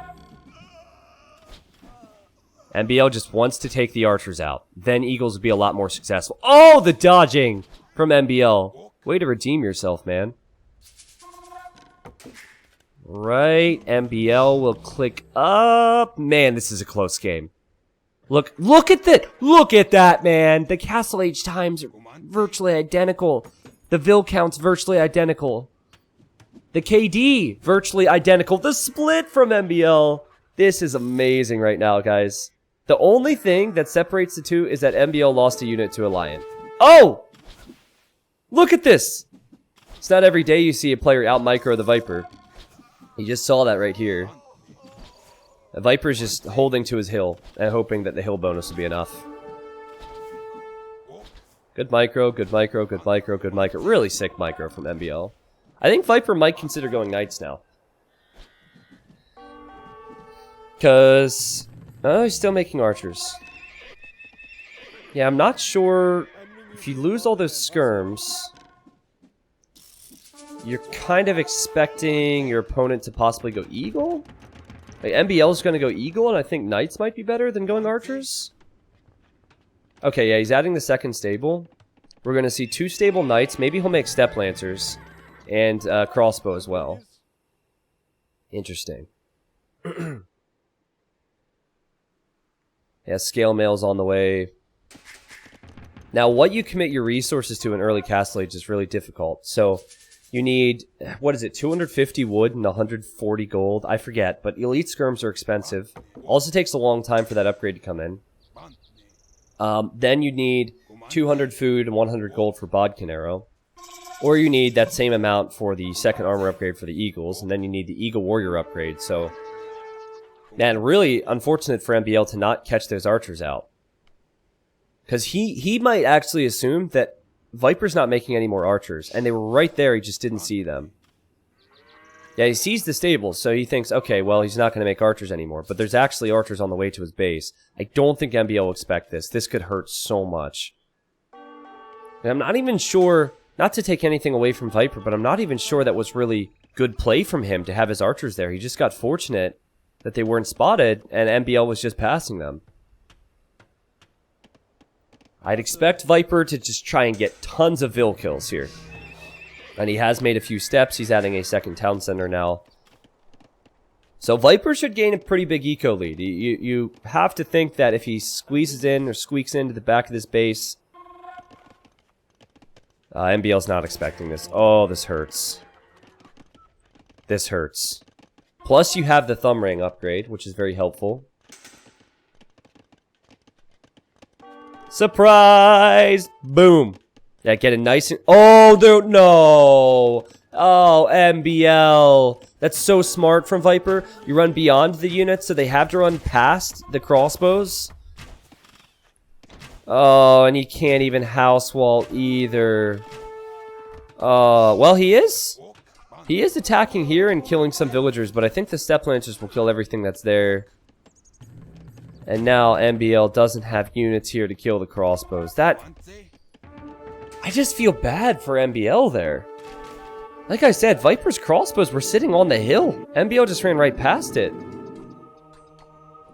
Oh, the monk doesn't get a conversion either. The steps are on the way. And Viper is microing like crazy right now. Now, it's 39 villagers versus 38, so Viper lost quite a few over here. MbL has more idols, and he's still losing villagers, actually. Yeah. At least the crossbows will get dealt with now. The crossbows will get dealt with. And you never know with Aztecs. Or will the crossbows get dealt with? Viper's still running around. Viper will go for Vill picks. Yeah, okay, they're going to be dealt with. But now there's Cav Archers and Step Lancers on the way. Uh-oh. Uh-oh. Oh, and that monk goes down, and MbL has run to this gold, and now he has to run all the way back, I think. Let's see how this works. Let's see how the Step Lancers and the CA do against the Eagles, because the Eagles have full armor. Can the Eagles hold it? Oh, just barely. They just barely held it. Woo, boy. MbL's probably sweating like crazy right now. Oh my goodness. I think in numbers, certainly CA and Step Lancer is going to beat just Eagle. But there's a lot more Eagles out, and MbL has so much gold income, and he's spamming Eagle after Eagle after Eagle. Alright, so Viper has 2 town center economy, meaning that Vill count's just going to rise for him. So he does need to hold and defend from MbL's attack until the eco kicks in more. Step Lancers are what? 70 food still, right? So it's not cheap to make them. I feel like it's going to be more about the Cav Archer numbers than anything. And maybe raiding with the steps. And micro with the Cav Archers where you can. This is good from MbL. Run in. This is good. Don't give him time to mass. Oh, man. You know, it's so interesting to me. I feel like Step Lancers are not a good raiding unit in Imp because of the cost, but they're a fantastic raiding unit in Castle Age. Viper has shown me that over the last week or two with his Step Lancers. Just a few Step Lancers raiding and running. He did that with the Kumans earlier as well. Oh, the Cav Archers though for Viper. He's focused on the raids. And he loses a few Cav Archers. What a messy, messy game. This is exactly what you would expect from Serengeti, though. It's not Coastal. Sorry, guys. Despite what it says at the bottom, it's not Coastal. Holy cow, this is messy. Both players have insane amounts of idols. Poke. Poke. Poke. Poke. What? You just poked the other direction. How did that work, DE? Okay, I think that Step Lancer will go down. This is wild, man. This is winnable for MbL. It really is. The raid was good for him because it drew all Viper's... Well, villagers had to garrison in the town center, and then all the military from Viper had to run back here, and now Viper could lose villagers. Expect him to lose 1 or 2 here. Maybe even some Cav Archers if MbL commits. This is the power of Aztecs, guys. This is the power of Aztecs. I like how MbL did not give Viper the hill, so he gains the hill to kill some Cav Archers, get some more value. And now there's a whole lot more Eagles where that came from. Whoa! Did you see that? She was freaking out. I think Viper's probably freaking out now because there's Eagle after Eagle after Eagle coming into his base. And suddenly, MbL's only behind by 6 villagers and he doesn't have any idols. Where Viper has a ton of idols. Wow, and MbL's also working on getting the relics. With Aztecs, you get 33% more gold. That's always huge. And I love how he's splitting up the Eagles as well. He has Eagles on the left side, he's Eagles on the right, and then he has 1 Eagle in the wood line picking off Vills. This is sick play from MbL. I don't even need to ask how many people thought that he was dead after that one raid, because so many people in the Twitch chat were saying GG. So I already know a lot of you thought that it was game over there. I thought it could be game over there, but MbL's Eagle production has been unreal, and his mobility with it. It's perfect. Viper is now a low elo legend and chopping a straggler tree. That's how bad it is for him for wood. And MbL has the villager lead. 1 TC. 1 TC all in. Sick stuff. Now MbL needs to decide what he does with this lead. Because the Cav Archers, one thing about Viper is that his Cav Archers are still a decent number. So does he continue to pressure? And oh man, he's definitely doing that. But then boom? Or add siege? What does he do here? I just killed 4 more. Well, what happened here? I need to know what happened there. Look at that. What happened to that poor guy? Did he meditate for too long or something? Alright. There's also another one down here. Feels bad. Huh. Always use sunscreen. Yeah. Always use sunscreen. He took a nap in the sun. I hate it when that happens. I was half tempted to add a T90 lobster emote. It was my first week in Florida this year. And I fell asleep outside with no shirt on. And let me just tell you, I thought I was going to die. I couldn't even move. I had so much sunburn. I flat out looked like a lobster. That could have been me right there. So 46 villagers versus 31. That's pretty disgusting. And MbL's just decided to go for a ram. Which is a good play. That's Aladdin? It's Saladin. Saladin on his carpet. Yeah, the biggest takeaway you can get from this is how MbL splits groups. Ranged units need to be all in one spot. So if you send in Eagles after the CA, so the CA have to deal with that, and send in more Eagles after the economy, there's really nothing Viper can do. But also just insane mobility and production from MbL. Put his foot on the freaking gas pedal, and I think Viper's dead. I think this snake is going to wither up and die, just like that man in the top corner. I like how, like, a lot happened over here. There's a carcass. There's a dead body. There's a shorefish, though. I don't know. There's a lot in that corner that I didn't analyze. But GG, MbL. Well played. That was sick. Like, I thought for sure Viper with that early crossbow raid was going to take an eco lead, stabilize, and then win that game. But that was unreal. Hey, you also have to remember that after the crossbows, we looked at the vill count, and there wasn't that big of a difference. So Viper also lost villagers as he was building this town center. That's a big reason why you pick Aztecs on this map, guys. Eagles can be deadly, and all-in aggression is deadly, and that's exactly what MbL did. So, despite it not showing up on our scoreboard here, sorry, that's my mistake. That was game number 4. All 7 games are played, and the next game is going to be on... bear with me here. What is the next game going to be on? Land Madness, okay. So, Land Madness is a very open map again. Slavs and Franks and Mongols are very popular. I don't know what version of Land Madness they're playing. If it's the berry version, we might see Franks. If it is not the berry version, we might see something like Mongols, where there's a lot of hunt. Very well could be a mirror matchup on this one. It says mirror match, says Goofed. What do you mean? What says it? It says that the civilizations are mirrored here? Did I miss a setting? The map is mirrored, if that's what you're asking. So the map is mirrored. So that's the whole show match. The maps are the same on both sides. Gas Prime, thank you for the 2 months. Welcome back. Thank you, Banana Robot, if I didn't say thank you already. Thank you, Thumber. But yeah, you can pick civilizations.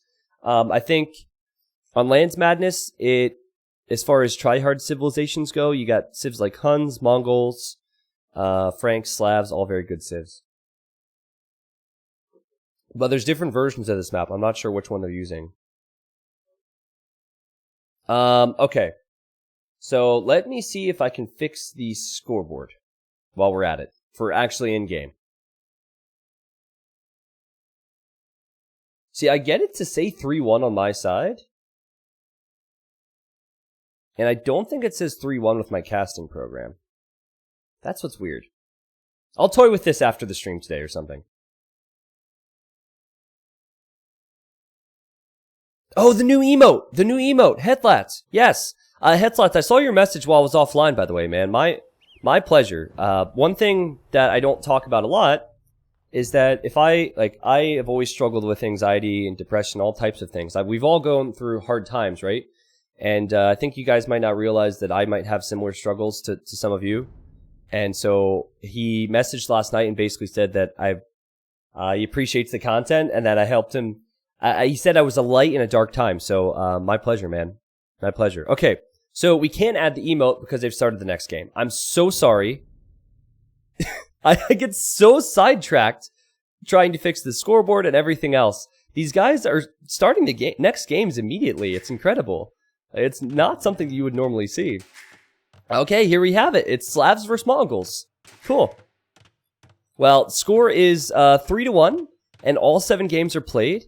And on all the maps today in this show match, the maps are mirrored, meaning whatever you see exactly at Viper's base is going to be what you see at MbL's base. So looking at the mini-map might be the easiest way to pick up on that, but Lance Madness is probably, it's as close to mirrored as it gets regardless, because there's resources all over, typically. 3 tile golds, 3 tile stones, you have deer. Again, I wasn't sure on the version they were using. I know that the last version that was used a lot was the NAC3 version, and on that version there was lack of berries. They removed the berries, or there weren't as many berries because Franks was being picked too frequently. So MbL's gone for Mongols. He loves Mongols, and he'll be pushing in deer and taking advantage of the hunt bonus. I think you have 1 boar, then you have the forage bushes, you have the deer, and they're all over, too, so you could even hunt more throughout the game. Yeah. Slavs, it's more about the mid-game.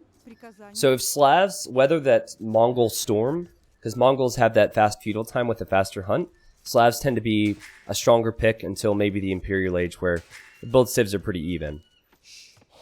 But you see that a lot with civilizations that farm heavily. So a civ like Franks, for example, a civ like Slavs, a civilization like even Khmer. Now, some of those civs also do have early game bonuses, but in general, you have civs which have power spikes in the early going, and then are weaker in mid game. And then you have civs that are stronger in mid game, but not as special in the early going. Peter, the score is 3-1 right now. We've had a strong mix of games today. Lots of, would you guys use the word trolley games? I don't think trolley would be fair. I'd say that we've seen some different things. Game 1 was Cumans versus Mayans. We had towers and Maganel pushes and extra TCs. MbL picking Teutons, I think, on Big Freeze was probably the most outlandish thing we've seen today. Creative. Yeah, creative, in quotes. Yeah, off meta. Yep, exactly.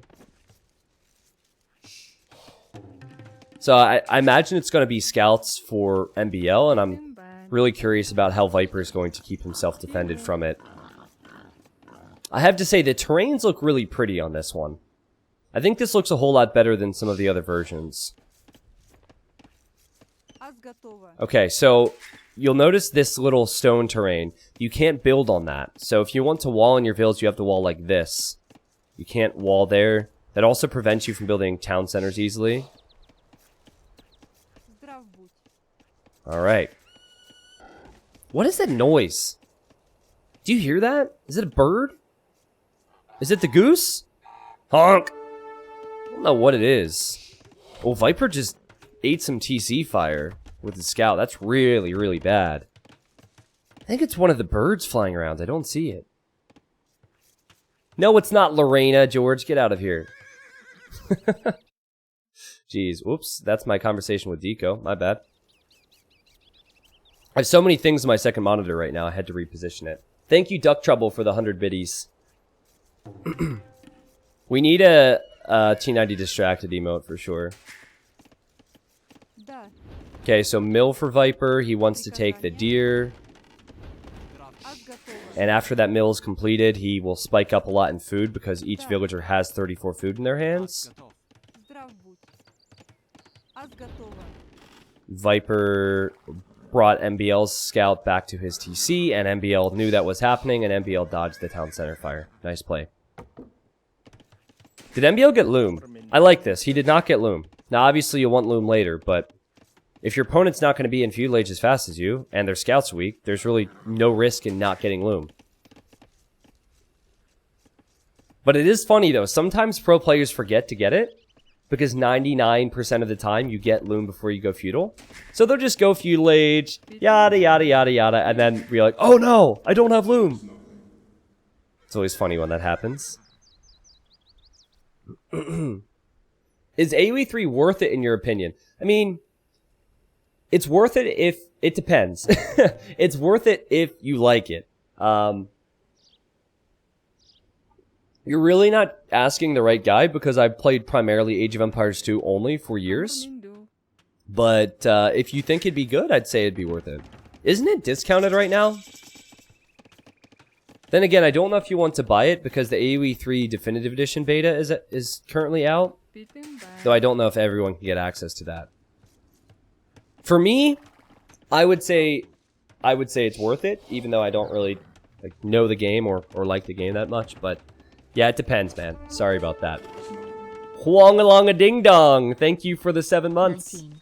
Something something. Funny pun about 19. Thank you, Dingy-Lingy, for 16. Wish I was Wobbles. That was creative, man. That's what I always expect from you. Thank you for 19 months. Welcome back. Trying to stay on the good side of Microsoft, I see. You think so? I don't know about that. If you would have watched community games on Friday, I was ranting a little bit. I mean, obviously that'd be nice, but I'll always say what I think. Okay, so there's the stable for MbL. He's taking the hunt that's in the center of the map. I think Viper should go heavy spears. I think both should go heavy spears, actually. Remember, as the farms start to come up for Viper, the slab power starts to pick up. 41 months, wow. Keep up the great work. I just don't like the fact that MbL is having to hunt in the center. It's lack of scouting on the sides. He could have hunted over here, but then again, I guess there's 8 deer near this mill. Whereas, yeah, it wouldn't be quite as good to go elsewhere, so he's going for the greed. What's up, King Nicky? Hope everything's well, man. With the quarantined life and all that. Do I know anything about AoE 4? I do know things about AoE 4. I can't tell you anything. But I don't know too much, so sorry to tease you. But yeah, I'll definitely be streaming AoE 4 when it comes out and uploading all that good stuff. My channel will probably just be AoE 4, AoE 2. However, occasionally we might mix in other things, as I said recently. Alright, so Viper has the spears. MbL realizes that and backs away. Viper still has that weak scout running around, and he's just keeping an eye on what MbL might be doing. He might be tempted to run in here with his spears and poke down those deer, but for now I think he needs to protect his vills. Notice the difference in the economies. MbL's adding some farms, but MbL's had a lot of the hunt coming in with the 40% faster hunting. When does AoE 4 come out? If I know, I can't tell you. But I think, what did they tease in the trailer? I forget what they teased. I think they teased originally 2019, and then they teased 2020, 8 months later. So, within the next year or two. See, I like Slavs. See, Mongols have that power spike, but I like stronger mid-game civs.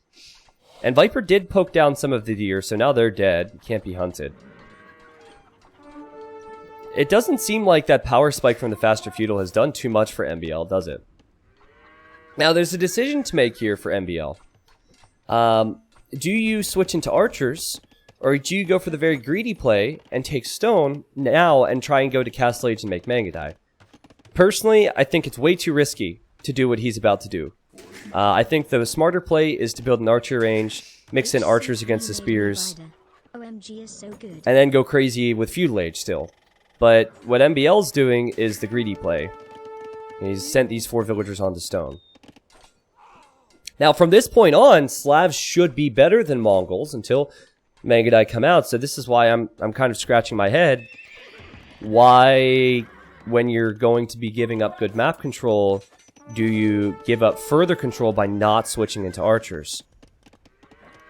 Viper does not know the stone is there. The map's mirrored, so he might look at his own map and think, it'd be on the left side. But he doesn't. He has not confirmed that MbL is actually taking stone yet. See if MbL can hold. King Nicky, you missed it. We're having issues with the scoreboard at the top. So it was either we don't use this casting overlay and we're just naked, or we cast with the overlay and have no scoreboard. Viper's added a lot of spears. He has 5 spears, 6 spears, 7 spears, and scouts on the way. Guys, I think what MbL is doing is bad. It's land madness. It's not land passiveness. I think what he's doing is really, really risky and greedy and bad. But he is building a tower here, and he did wall in his villagers.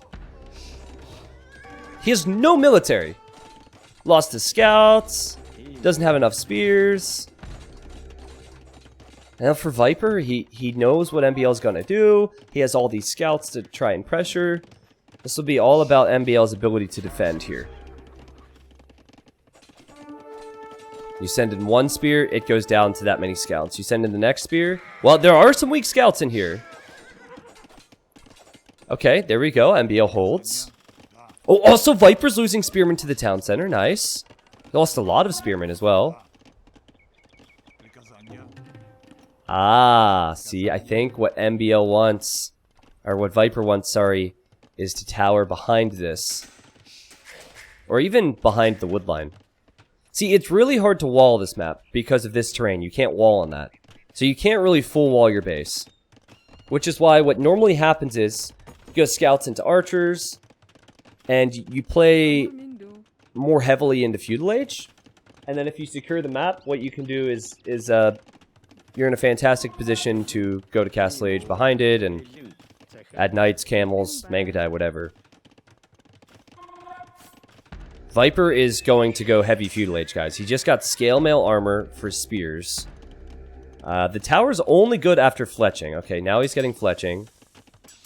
Why is he building... What? Viper? Double blacksmith? Viper? Hello? Double the upgrades, boys. What? Huh? He's not even using the other one. Alright. Today I learned Viper is a low elo legend. I think he thought I need to get an upgrade at my blacksmith. And then built a blacksmith here. And then realized he had the other blacksmith. I don't know what really happened there. I mean, props to MbL because his greed is kind of working at the moment. But he still needs 300 more stone. Oh, he's going out to this stone. Okay, okay. Well, does MbL have 2 blacksmiths, though? That's the $1 million question. He doesn't have 2 blacksmiths. I don't know how he's gonna fare without the second blacksmith. Alright. MbL's in Castle Age. He's getting bowsaw. He's getting heavy plow. Does he decide to go for a few knights? I'd like to see that. A few knights or a few camels. He lost a vill there on that stone. He'll lose more.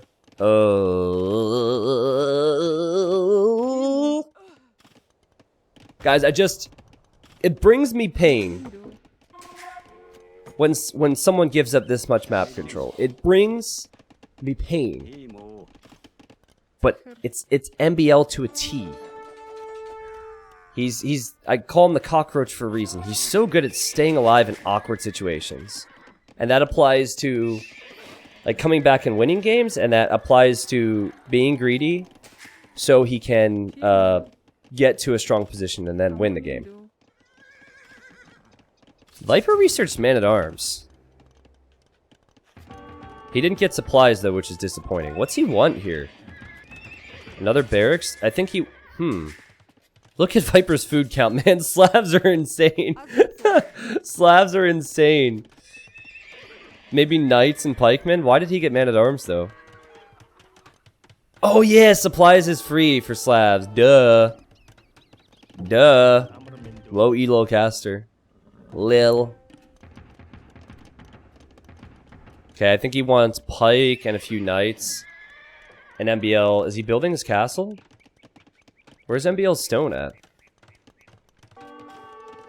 Where's he? Oh, he's building his castle. Okay. Honestly, the greed is kind of paid off for MbL. I would not suggest that any of you watching right now play like MbL has done on a map this open. But, I mean, it still takes some time to make Mangadai. However, he's alive. Viper's getting heavy plow, bowsaw, chainmail armor, squires, and pikemen. Alright.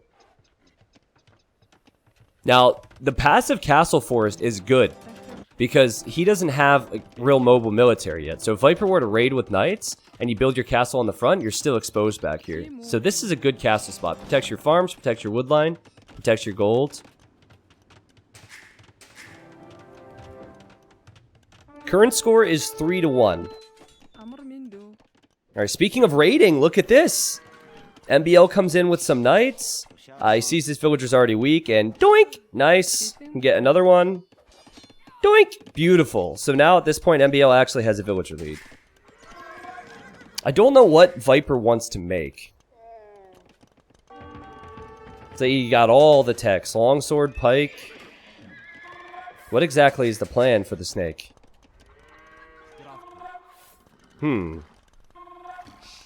Is anyone else kind of confused by Viper's plan here? Or lack of plan? Doink! Another one goes down. Mangadai are already on the way. Look at this. Just the small things from MbL. Just the palisade wall because he knows there's a few scouts around. So sick. So sick. He's also hiding the fact that he has Mangadai. Doesn't want Viper to know that. Viper's looked all over. Has not seen the castle. That's another reason to build a castle back there. Viper's getting arson? Is he really going to try and destroy town centers with longswords? He's going to go all-in attack with longswords and pikes. I don't think it's going to work. There's no way this works. But it's a hilarious attempt. We had MbL picking Teutons against Khmer. And what's funny about that is he knows I'm casting this, and yesterday when he was casting with me, he was dissing Teutons too. He's like, all the people want Teutons. Why, you know? And then he picked it today. Longsword and pikeman is just not good against any ranged unit. And Mangadai is... They are the ranged unit of ranged units. They're sick. They're amazing. So easy to micro. So easy to get these kills. 10 villager lead as well for MbL. Doesn't have the slab farming, of course. I'm impressed with how MbL has played this. I think Viper almost, in many ways... I think he misbalanced his eco a bit. I'm not sure if him going for the 3 barrack approach is because he realized that he misbalanced his eco and wanted to go YOLO. Or if he intentionally did it. But if he intentionally did it, and he knew that MbL was going for a greedy castle, it doesn't make a whole lot of competitive sense. I think the slab farming actually hurt him. Because what did he have? Like 1,000 food and 100 wood when he hit Castle Age. I think that he almost built too many farms. The best counter to Mangadai is applying pressure and stopping them from getting to Mangadai Frock. There's a lot of units like that. But that's the reality, because you have to make a castle, you have to get a lot of upgrades for the Mangadai to be good. There's a lot of time to do damage before that point. But yeah, you could go, like, if you want an actual unit counter, you could go for something like Rats and Archers. Yeah, Viper had 25 on food. That's way too much with slabs. Unless you're going all in. And I think Viper really wants to ram push. See, he didn't know where the castle was until now, but I think he wanted to make a ram push.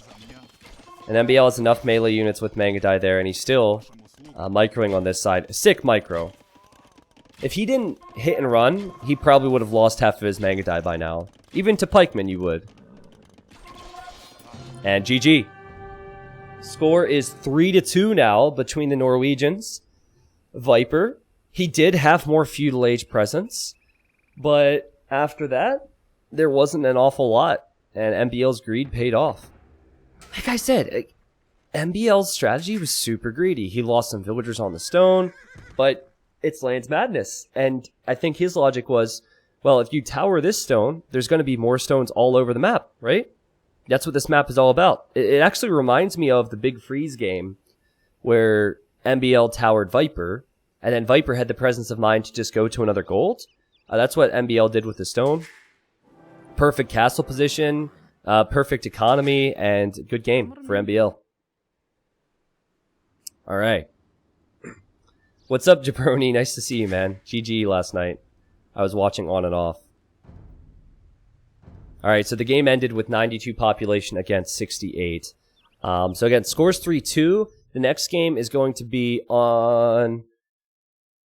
what is it? Ooh, Gold Rush. Okay. This is another one, I feel, where you could make an argument where all Gold Rush games should possibly be mirrored. Because the gold in the center, that's never an issue. But sometimes the little gold that you do have, one person has it forward and the other person doesn't. So this will be a mirrored Gold Rush, meaning the maps are the exact same on both sides. And the civilizations they can pick are civs they have not picked already. So I wonder, maybe MbL will pick Slavs. Maybe MbL will pick Khmer. Khmer is also really good in Hidden Cup. You could go Aztecs, you could go... I know MbL loves Aztecs, but he already picked them. And he also picked Mayans. Alright, well, we'll find out soon. People are reminding me to do the emote. Yes, let's do that real quick. I have a feeling we're going to see auto-scouting. Actually, tell me what you think first. One moment. Let me find it. What do you think of this, guys? Do you like it? I think it's great. T90 auto-scout. It's perfect. Especially during, well, instances where it's used frequently. Looks cool? Okay, we'll add it. Do I need to remove anything? Bear with me, I have to download the images and then add it real quick. Might need to remove an emote. You like the doubt one? Well, we have the doubt one. T90 doubt. Doubt saying I suck. Feels bad, man. He's not completely wrong. But he's also not completely right either. That is funny. It looks really fancy, and then the AI is pretty stupid. That's true. We're going to have, you know how my donation alert is... Here's an example. Send forth That. the flaming camels! Ha! Tata sheep thick. What I'm going to do is change one of my alerts to Doubt's audio, where he says, T90, you suck. I think I'm going to remove the T90 bluff emote. Is that okay with you guys? It's not, well, you know what? I'm doing it anyways. Because it's not really an emote that we use frequently. Except for Hidden Cup. Alright, we'll remove that and we'll add Auto Scout. Do you think we should have it be T90 Auto Scout or just T90 Scout? I feel like T90 Auto Scout makes more sense. Or just T90 Auto? T90 Auto is actually pretty good. You like that? T90 Auto? Okay. Alright, T90 Auto. Perfect. T90 Auto Scout is dumb is what you have to type. That should be live in just a few seconds. Alright. Next game should be starting because they're not spending a lot of time in between matches. And this is funny. Look at this. Look at this. So I'm searching for the games. One of the games earlier shows up. And then look, there's a 4v4 Golden Pit game with the Viper. The Viper, Let Me Win, Kata, Torbis. Whoa, Viper just decided to play a 4v4 game with a bunch of noobs. Come on, Viper, this is a serious event. What are you doing? There's always one. I don't think there's been a lot of T90 imposters on DE. Not saying I want that, but that guy who used to do it still plays on HD. Occasionally, I'll still get an email or a tweet about that. The best one was when apparently this guy joined up to play this T90 official guy and said, "Hi T90, big fan, and are you the real T90?" And the guy told the other guy to lick his ass. And he was like, "That wasn't you, was it?" I said, no, that wasn't me. That wasn't me. Someone just changed their Steam name. I would not say that. I would totally play him. If there's a T90 imposter, I would totally play him. Again. He does the dumbest settings, too. 25 population, post-imperial. It's so stupid. Now everyone's going to clip that, sorry. Enlightened Archaon, thank you for the 2 months. He says, Hidden Cup 3 made me buy DE. OMG is so good. Awesome. Glad you're enjoying your time. Wow, this is huge. Guys, get your salutes ready for Forgiven, who has hosted this stream with 1 viewer. Thank you and welcome all of Forgiven's viewers. It's probably just himself, and he probably wasn't even streaming. He probably just hosted, but hey, I appreciate you nonetheless. Thank you, GGG Khan, for the Twitch Prime. Thank you, Darunes, for the 5 months of Twitch Prime. We're just waiting for the next game.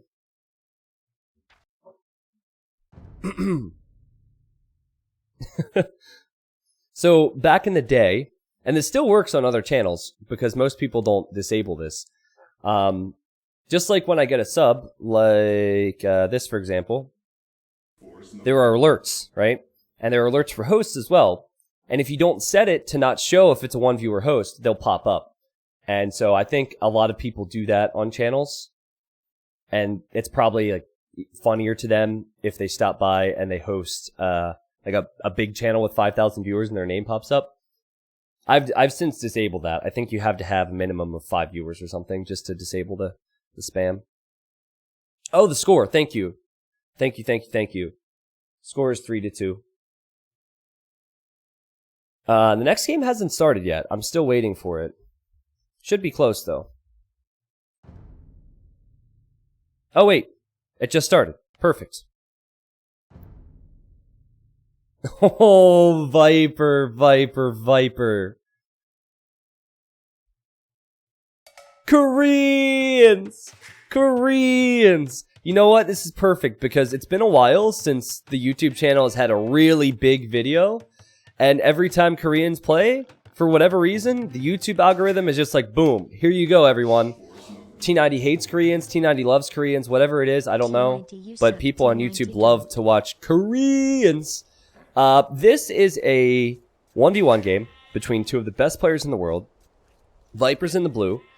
He has won 3 games today. And then MbL is in the red, playing as the Khmer.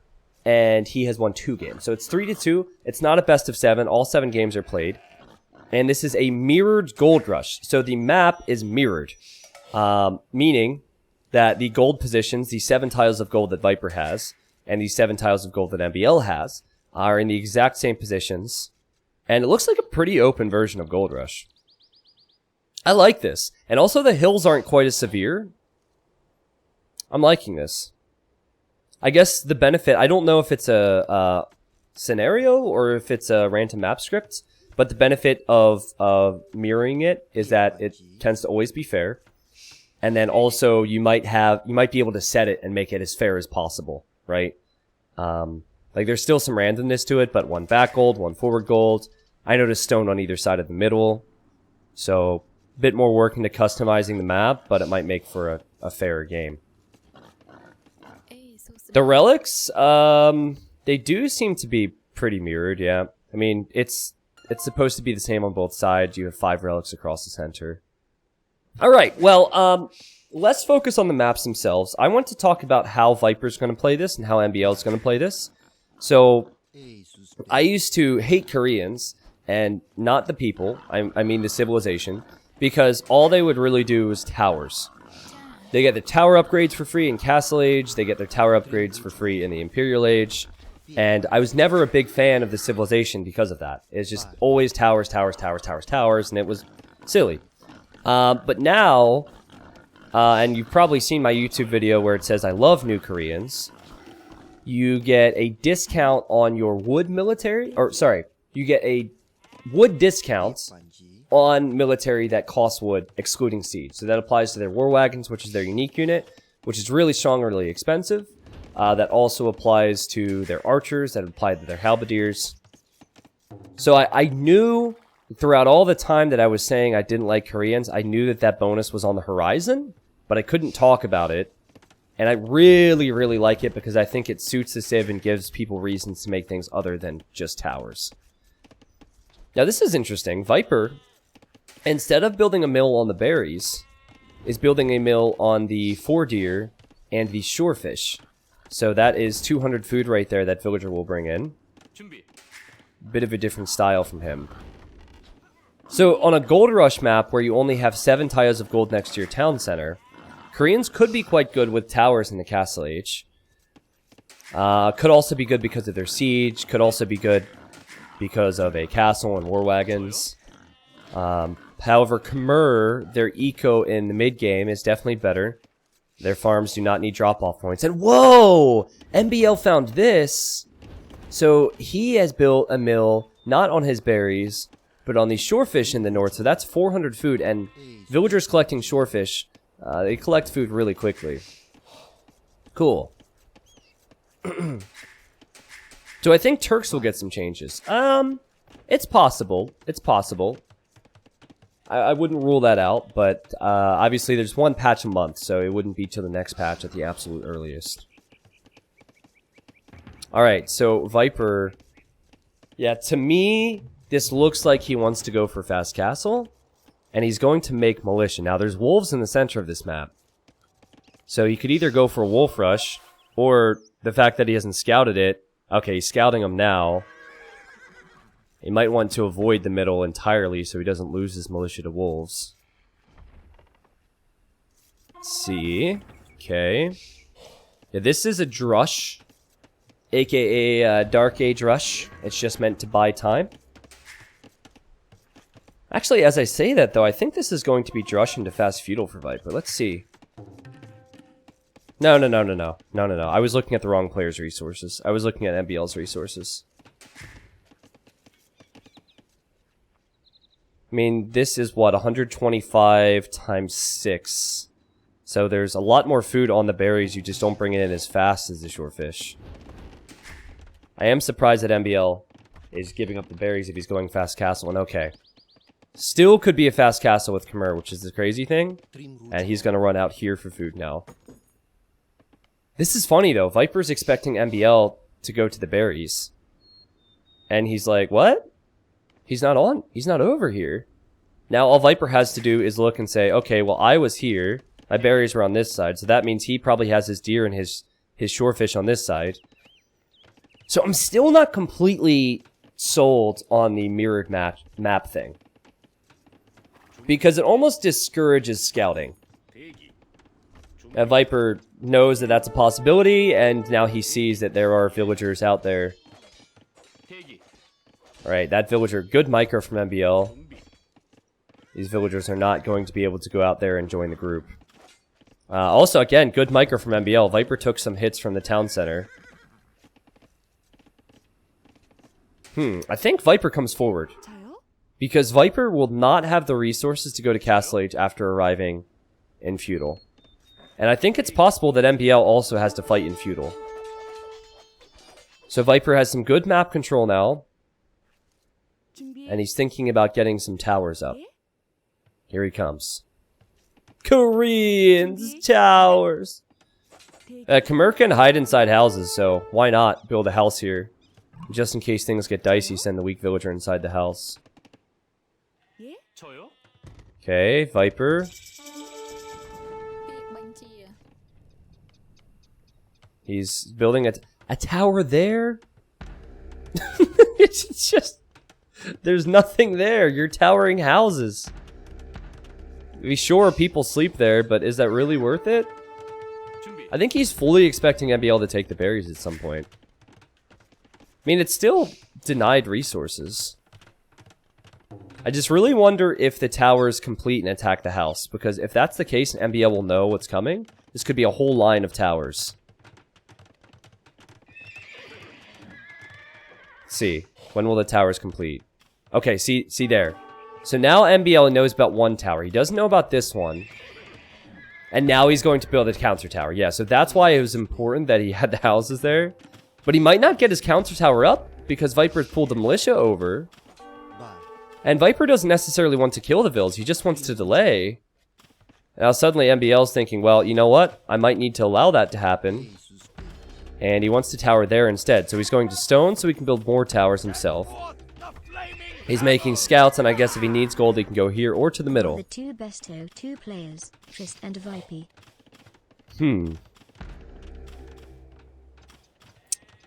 So the idea behind a tower rush is you want to string the towers together. Because otherwise your villagers will be very exposed. I think Viper realizes that he needs to tower this gold. But now that there's scouts out, that's not going to be so easy for him. So I don't see this tower rush progressing very far from here. And Viper is now sending some spears out. Now he has to be careful. The wolves will attack his spearmen. Viper has basically gone for the non-military approach. This is the old Korean approach. This is the approach that I hate. Again, the Civ.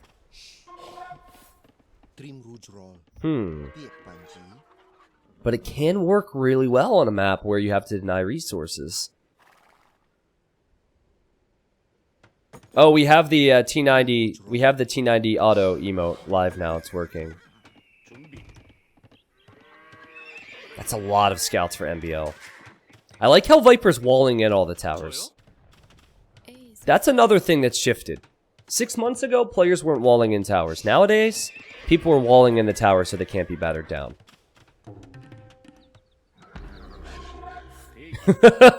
This is intentional. Viper knows there's wolves out here, and he wants to go for the woo-woo-woo rush. This is great. Oh, yeah, get them all!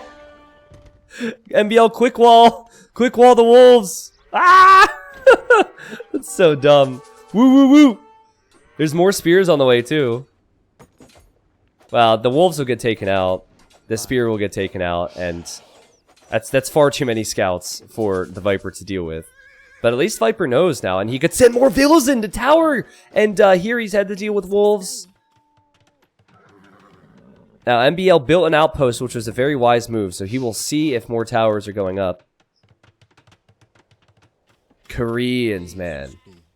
Is Viper just gonna steal these berries now? That would be funny. Like, my berries. They're very nutritious. All the berries. Everyone knows that the key to an Age of Empires 2 victory is a well-balanced diet.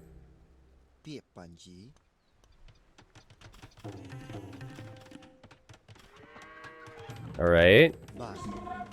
So, the scouts should engage now. How many spears is that? 3. Okay, I think MbL needs to send archers out. Or archer, and I think he needs to engage here. He has bloodline, so he has 65 HP. He can kill the spears. This could be so bad for Viper. He's quick-walling his villagers. They're not completely safe, though. And the tower goes up. Now, can MbL... This is so awkward. MbL's scout is actually walled in there. And his villagers, he walled in himself. And he's lost 1. And he's losing 2. You're kidding me. These freaking towers from Viper. So many farms over here. That's amazing for Khmer. There is still gold that MbL can take there. And MbL is beginning to come forward for a counter. But Viper has actually done a great job with the towers. He needs probably 3 spears to fully engage. Otherwise, he needs a lot of quick walls. And oh my, stop. Just stop. Get a life. Get a life. Stop it. Thank you. 2 spears. They need to come this way. And MbL is not allowing the quick walls to get in his head. Still realizing his scouts are mobile. Could have gone all the way down here, but Viper was walling it anyways. There, he attacks this palisade wall. Viper finishes the palisade wall. Viper will lose his spear. What's going on here? Viper's building more towers. More towers. Now, Koreans get the guard tower upgrade for free when arriving in Castle Age. They also get +1 range. So these towers are going to be insanely strong. I think the best thing MbL can do right now is bring these skirmishers and new scouts he's making over to Viper's main eco. Because if you have some range, you could fire... You could be underneath the tower, you could be taking them off of berries, you could do a lot of damage there. Alright. Scale barding now for MbL. So instead of going to Castle Age quickly, when he doesn't have a lot of access to resources, he wants to go in Feudal Age and make a big move. I think he might be thinking about engaging against Viper here. It looks like he's going to go for a little sandwich maneuver. He's going to send 15 vills, batter down the towers, and hope to kill Viper's villagers. Whereas Viper's going... He's hoping to go to Castle Age soon. Oh boy. Okay. Viper has 2 vills in this tower. He loses 1. He wants to wall in the towers. Villagers are going to die for both of them here. Oh, and here comes another tower from Viper. He's getting attacked by the wolves. The wolves are delaying him. Oh my goodness, this is crazy. But MbL, I think, has made the right play. This could be the game-winning move.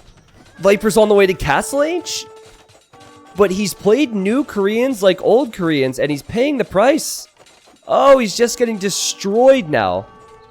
Oh man, that hurts. That hurts so much. MbL has a big economy lead now. What a play from MbL.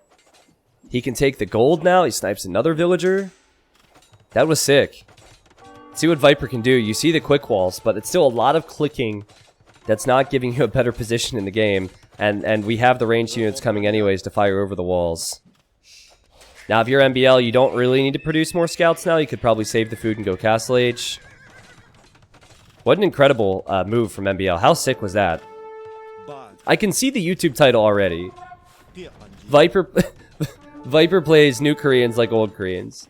I don't know, something like that.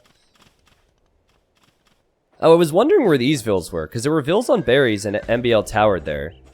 I think MbL's looking for them, but he's just missing them. And now MbL is also on the way to Castle Age.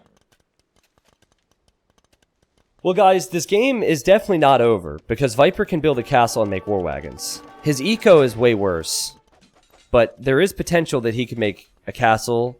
I'm thinking maybe on this hill. And then with that, he could send war wagons out. He could go for a passive castle, and I think MbL will do his best with the scouts to keep Viper's vills away from the front of that base. But just 50 stone is all that Viper needs to have enough for a castle. Alright. There's the castle. So again, I think MbL's expecting it. And I think with armored scouts, you can easily fight underneath the guard tower. Oh, there's a hole there? What? Oh, this is so good for MbL. This is so good for MbL. Kills another Vill, but more than anything, he's just buying himself time to get to Castle Age. Yep, well done. And these scouts are throwaway units now. Just auto scout with the weak one, and Viper might never get this castle up. There's so many weak villagers here. He might never get this castle up. Look at all the scouts. I don't think the castle goes up. This is actually really funny. I'm sorry, but when you cast this game for 5 years, it actually makes you feel good. And I'm sure it makes Doubt feel good as well to see someone like Viper fail a castle. It's a Doubt castle. Viper just bails on it. But guys, the tower rush from Viper looked really impressive. The positioning of the towers, really good. The early towers maybe not so good, but these towers were strong. MbL knew that if he went for more feudal age aggression and threw the barn, sent all the vills in, he could clear it up. That was sick. Feel like there's a very small percentage of Age of Empires 2 players that would know to do what MbL did right there. And we're talking even amongst the top 100. I think that there are many people out there who would just try and go Castle Age faster and make Siege, which might end up playing into the strength of Koreans. That was really, really strong play from MbL. Okay. So... Well, that one's the first game from this whole show match that I think is going to YouTube. So let's sum this up like we would for YouTube. Now, the whole show match will be in the video description in the form of an unlisted video for those watching on YouTube. That was really good. I like Gold Rush because we see the clash of styles. Viper wanted to control the middle. MbL wanted to expand his food economy, and he used that with the scouts. I really like that. Different styles, different civs.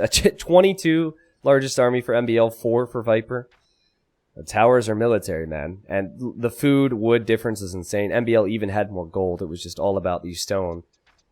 One thing I didn't mention is that Koreans do have that stone bonus, so 52% of the map explored for both of them, and you can see the timeline there that it was pretty much over once MbL cleared up those villagers in the center. He had such a good position in that game.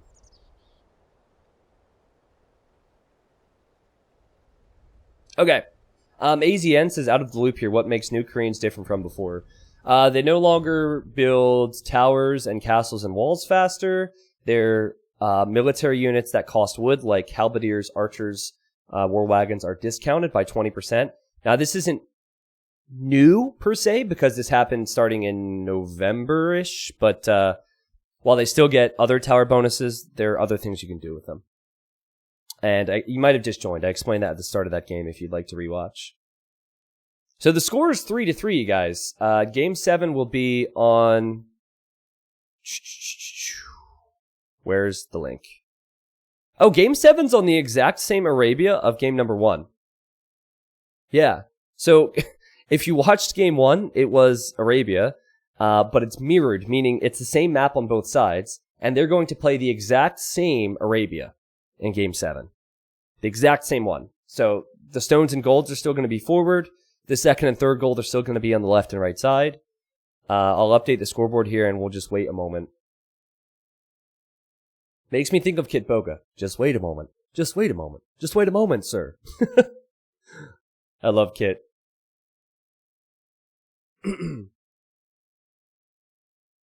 Some feedback on the layout. I think it would be more comfortable if the infos under the players wasn't mirrored. Maybe I'm alone in this, though. Wait, what? Are you talking about the overlay, Hangado? We can look at the overlay once we're in the next game, and we can maybe talk about that.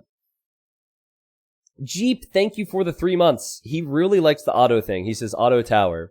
Well, we have the auto scout. I like the auto scout idea. MbL needs to get on the auto emote.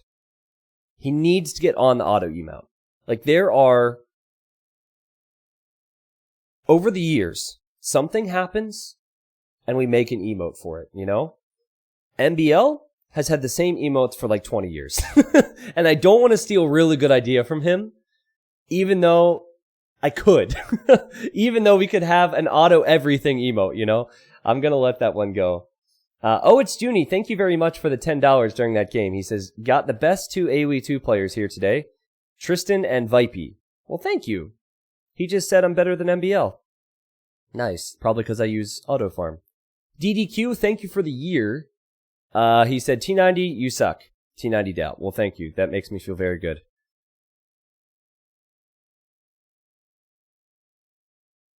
Sanjeev, I don't think... Well, I know we won't do any Roller Coaster Tycoon 2 today. We'll do Roller Coaster Tycoon another time, maybe in the midweek. I will never do that on a weekend. I guess I should wait and search. Now, this show match was organized by Mem, and I know that there is a certain announcement today for an event. However, I'm not here to do the announcing. I'm just casting these games. So I'm like kind of waiting to know if I could say anything. I'm not sure yet. How old is MbL? Let's see. I'm going to be 27 in 4 days. Ugh. I'm going to be 27, chat. 4 days. God. I think MbL is 1 year younger than me. I think MbL is 25 or 26, and then Viper is a year to 2 years older than me.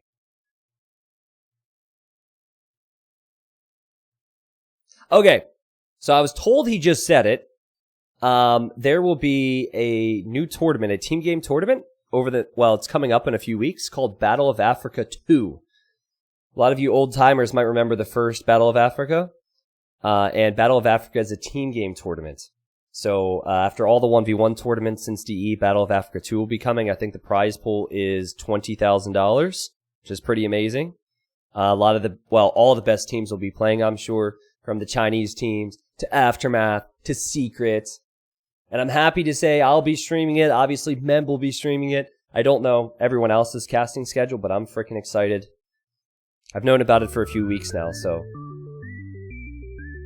What?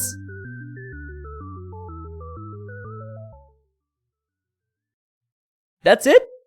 Just $37 right there with no words? Norky? Thanks, man. We don't have the seal emote anymore. So, this is awkward. Just do the duck. But yeah, I remember playing Toto's Africa during all the Battle of Africa games. I think that was 1.5 years, maybe 2 years ago. That's so true! Guys, my viewer record was hit during Battle of Africa. It was 4,000 viewers. 4,000 viewers in the Battle of Africa final 2 years ago, I think. I was like, what? 4,000? Unbelievable! And here we are with 5,000. And we just have some fun games on the weekend. It's amazing. This guy who's named TheViper is still playing 4v4 games on DE. Because I'm searching for Viper's name because I'm waiting for the next game. And this guy's now playing 4v4 Black Forest. How much do you want to bet he says he's the real Viper? And people asking for tips. He's probably like, yeah, man. I like Manchester United. He starts Googling all the things about Viper. I played the saxophone. Cries, hello. Thank you for 10 gifted subs. Thanks, bro. No, I'm not going to spectate this guy's match. I'm not going to spectate it, sorry. Doubt is Lord 4561654. The scoreboard is at the top of the screen. However, it's probably pretty small. So, if you can't see it, the score is 3-3. Started off with 3-0 for Viper. Then MbL has won 3 straight games. So we're going to a game 7. Winner Advice from Viper. Just win. It's easy. gets, I don't know actually. It's either $100 or maybe they'll do 75-25%, but this is a $100 show match. Drunk Duck says you deserve more viewers. Get out of here. Dude, I don't deserve 5,000 people listening to me. I don't care what you guys say. I don't deserve that. It's not really how it works. People in life don't get what they deserve. I feel like I try not to think about it, actually. Thank God I'm just looking at a computer screen. But thank you, man. Thank you. No, Zelda, both players have kind of trolled a little bit today. Like, MbL's starting civ picks were a bit weird. Strategies, a bit different. Then Viper, he was up 3 games. He's like, alright, I'm gonna do the same. So, they're both really good players. And they're both playing at a very high level. But they recognize that it's a show match. And that it's exactly that. It's meant to... These pro players basically see these couple $100 show matches as a way to justify their time playing the game more. And for casters and viewers, it's a great time to have some organized games instead of just random rated games. You've made this quarantine less horrible, thank you. Yeah, no worries. No worries. I quarantined myself, so it works out. Okay, so the game still hasn't started yet. You might hear the dun in the background. I'm just refreshing so I can find them. They haven't started Game 7 yet. What's the story for the -7k emote? Okay, well, I was on Twitch front page for Hidden Cup. I think it was day 1 or day 2. What's up, Fire?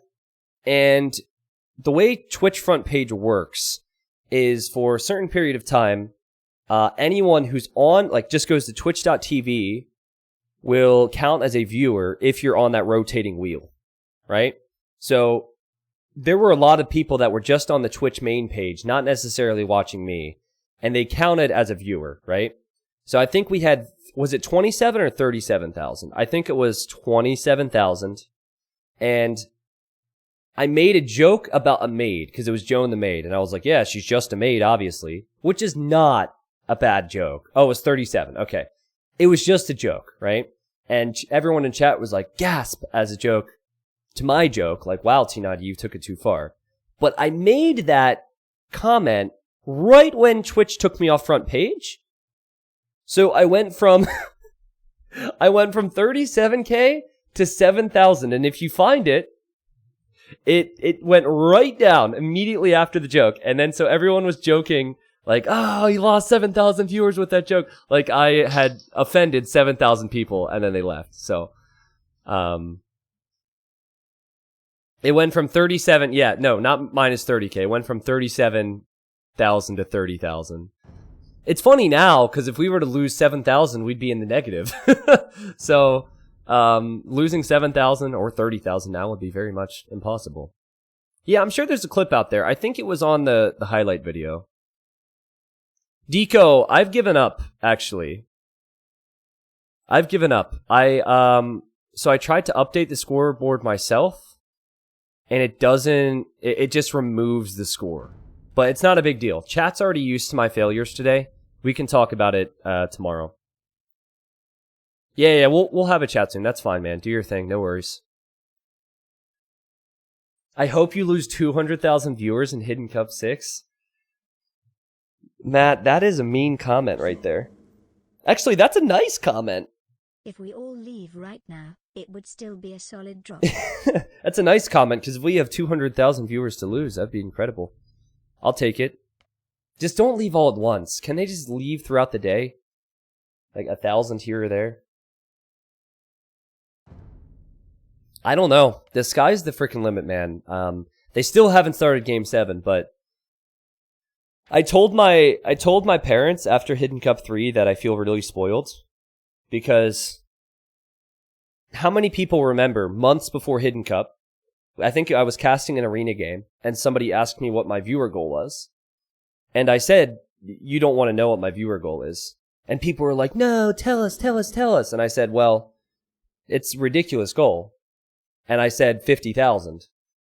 And I remember for Hidden Cup 2, it was a ridiculous goal to aim for 15. And we hit 17. So I feel very spoiled because these are ridiculous goals. These are outlandish goals. And these goals continue to get hit because you guys are so supportive. And I should be, not that I would be disappointed, but I should not be able to reach that far and get there as frequently as I have done. You want some stats on how many unique people saw the page? This channel had over 3 million unique views over those 4 days. 3 million. That's a lot. Send forth the flaming camels! Ha! So glad this wasn't a wipe and we get a legit Game 7. Also, chat sucks. Chat, say T90, you suck. We'll just direct that towards Varian.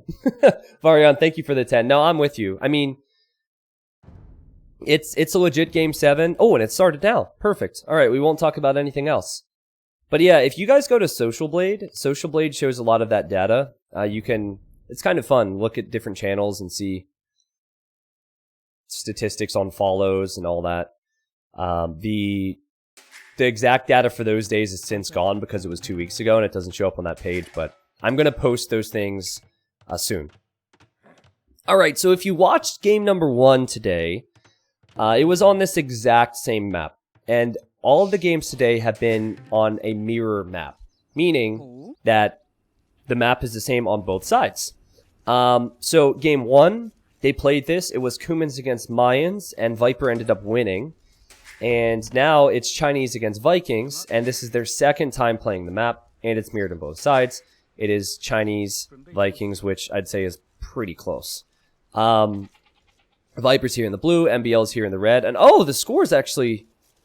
Well, I don't know what happened, but the score has updated for us, so thanks to Deco, who probably fixed that for me. So something that I had brought up was, I think, in many ways, and especially since they're playing the same map a second time,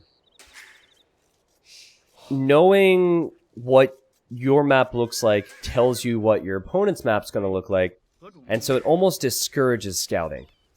So you can push a few more deer. Like that early scouting isn't quite as important. And I would say that's especially true when there's certain strategies that a Civ normally does. Like Chinese, 97.1% of the time goes scouts. So Viper will say, okay, he's going scouts. So I know his map, and I don't need to go forward as early. Now, you could argue that that is the case. But I guess you could also argue that there won't be any surprises, and that players will be able to perform the best of their ability. There will be less mistakes. And, you know, maybe since they've been able to think it through a little bit, because this is the second time, we'll get to see some different things. Who knows? We'll see. Squeaker, I am going to keep streaming after the show match is over. I need to get some water and probably a bit of a snack, but yeah, I will continue to stream today. I think today, instead of casting only low elo legends, I'd like to just cast whatever I can find. So that's high-level ranked games, mid-level, low. We'll go all around. Just anything that kind of floats your boat today. I really enjoyed the discussion we had on stream during the final 2 games yesterday, if you were there. We started talking a lot more about strategy and game theory, which was cool. And you guys make a fair point. Low elo legends, it's kind of tough to do that. Because it's like, wow, this guy's chopping a straggler tree and he hasn't built a lumber camp in 20 minutes. So there, it's not... You're no longer talking about the strategy of it.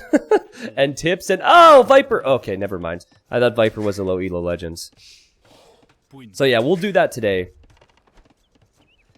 I'm going to be sending some messages out on Discord to longtime subscribers and just people who have been around the community for a while, who play at, I'd call the mid-level, and just see what ways I can keep content interesting for people who've been around a while, and what they would prefer. So let's say you're a 1300 player and you've been watching the stream for 2 years.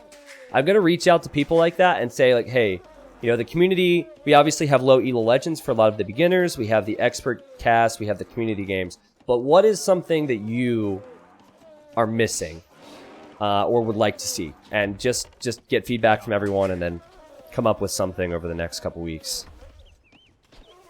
And if I don't contact you, don't freak out. I'm not gonna... It's almost worse if I contact 100 people. I might just contact 5 to 10, get some ideas, and then like come up with a plan, and then I'll talk to everyone about the plan, right?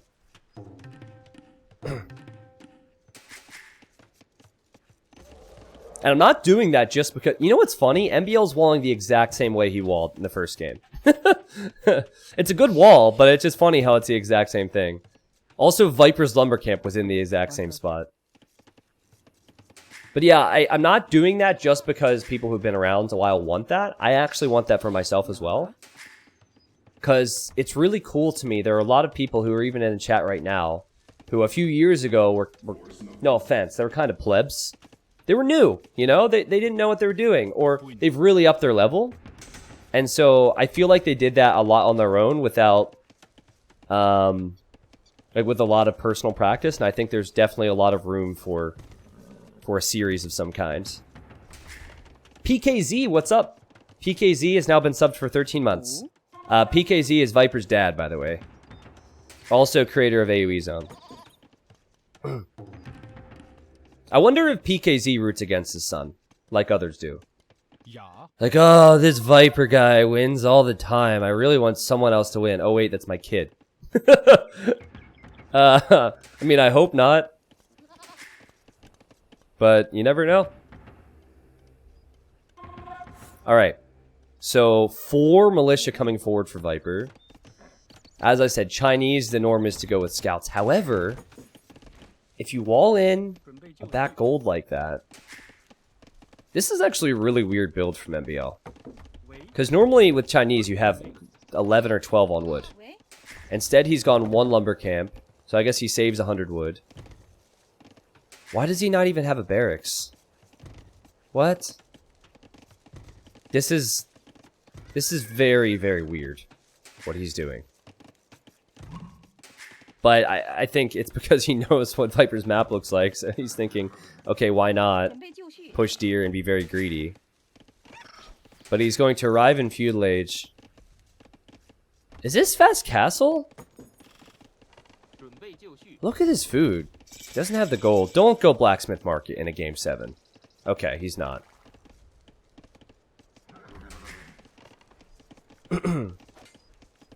Not really comparing Viper to Serena Williams, no. But Viper is, you could compare it to a lot of dominant players. Viper has been dominant for a long time. Like, think about probably the 3 biggest 1v1 tournaments that happened. Nilly's Apartment Cup, Hidden Cup, and then King of the Desert, which it's been a while. King of the Desert 1 and 2, Viper 1. Hidden Cup 1, 2, and 3, Viper 1. Nilly's Apartment Cup 1, 2, and 3, Viper 1. It's sick. He's showing more cracks in the armor. That's at least what I was saying before Hidden Cup 3. And then you saw the finals, so... Man, guys, this is just an MbL thing, I suppose. But you see how greedy it is? How he's not doing much. He's just sitting in his base. Viper's waltzed forward and built a tower there and is taking the stone, so he's taking some map control away. We saw this in the Lands Madness game. And I would not suggest it for the average player, but for someone like MbL, you can get away with this greed. He's the Michael Phelps. Man, I really miss Olympics. Like, I remember growing up, watching the Olympics and cheering for Michael Phelps. That was really cool. Usain Bolt. Oh man, what a beast. I got really drunk a few months ago. When was the Winter Olympics? Wasn't that recently? A few months ago? I remember I shouldn't say really drunk, but I was having some beers. And I was getting way too into the luge. Was it last year? What was it? Was there something this year? Or were they... What if I was just getting drunk and cheering for people based on the replays? No, I swear, I was watching it on TV like a few months ago. What? It wasn't the replays, was it? Was I really watching the replays? Oh god. Well, anyways, I was really into it. And I was like, yeah, let's go, that guy. And I started guessing like, where the people were from, too. So you just see them before you see the introductions. You're like, oh yeah, that guy's Austrian for sure. Definitely Austrian. Looks exactly like Leary. Yeah, I forget. I don't know what it was then. Sorry. But anyways, I had a good old time. And MbL is having a good old time. He's on his way to Castle Age. Yeah, okay, so it was 2 years ago. Yeah, I remember watching curling 2 years ago. Because the best curling team in the world, apparently, is the Canadian team. And as you guys know, Dave is Canadian. He doesn't apologize as much as other Canadians, but he is Canadian. And I remember it was Canada versus the USA. And I don't care about curling. Curling, in my opinion, is kind of stupid. But the USA beat Canada, and Dave was really upset about it, which made me happy. So I made sure to text him during that, and he was like... He knows their names and their rosters and everything.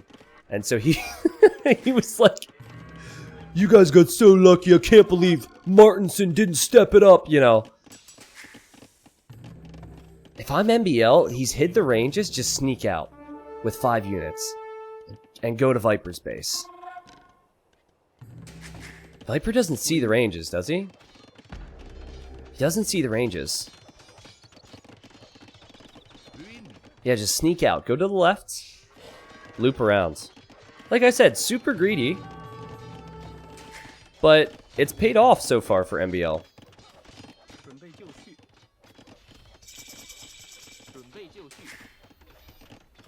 I remember watching Shaun White snowboard growing up as well. Maybe it's because we had more time as kids. I don't know. You're kidding me. Just new TC like it's nothing in the next stage. Freaking MbL. You can only do this with Chinese as well. This could honestly be the series if Viper doesn't have armor on his archers. And his skirms. Notably the skirms. The skirms need to have armor to have any chance against this. Yeah, MbL will not want to go next to the range because the units can pop out. Oh, MbL, amazing reaction from him. Okay, they do have armor, and MbL's micro is sick. Okay, I think the wiser move for MbL is just to hit from distance and then just not lose a ton of units. You're adding the second TC. You're going to be ahead in eco. Just don't throw away your military advantage.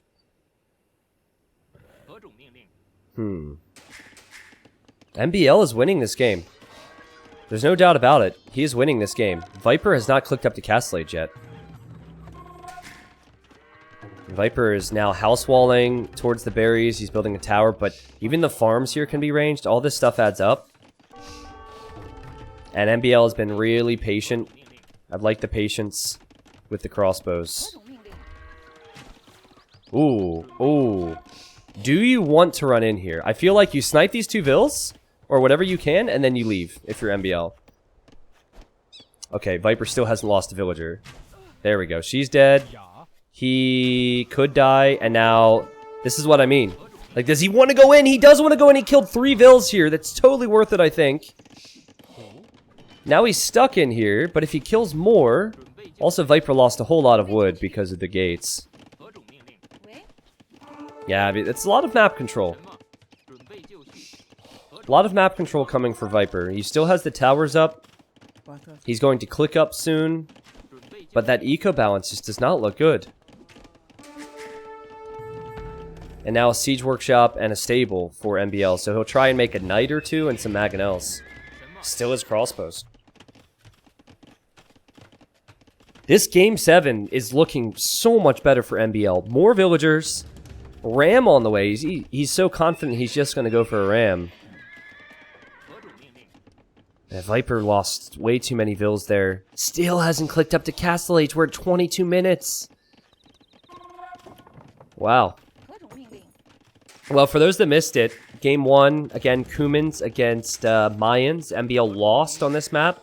He had the exact same position. Exact same map. I wish they would have flip-flopped it. I wish MbL would have been here. And then Viper would have been here. That would make more sense, right? That's a bit weird to me that that's not how it was structured. But MbL lost with his map in the previous game, or game 1. The map itself is mirrored. That's what it means, Horace. The map itself is mirrored. But what I'm saying is Viper was in the exact same position as MbL was in game 1. Like their player position, I guess, was the same in game 1. Alright, Man-at-Arms arrive. Over to the gold. Viper will know about this because he's played this map before. He sniped a Vil, and he'll lose the Man-at-Arms, but whatever, he got some value. And now I think MbL is going to make a push for the towers. All the while fighting over here and dodging the tower. 51 villagers against 43. Just passive eco play from MbL to get to Castle Age, and it works. Chinese are just nuts, dude.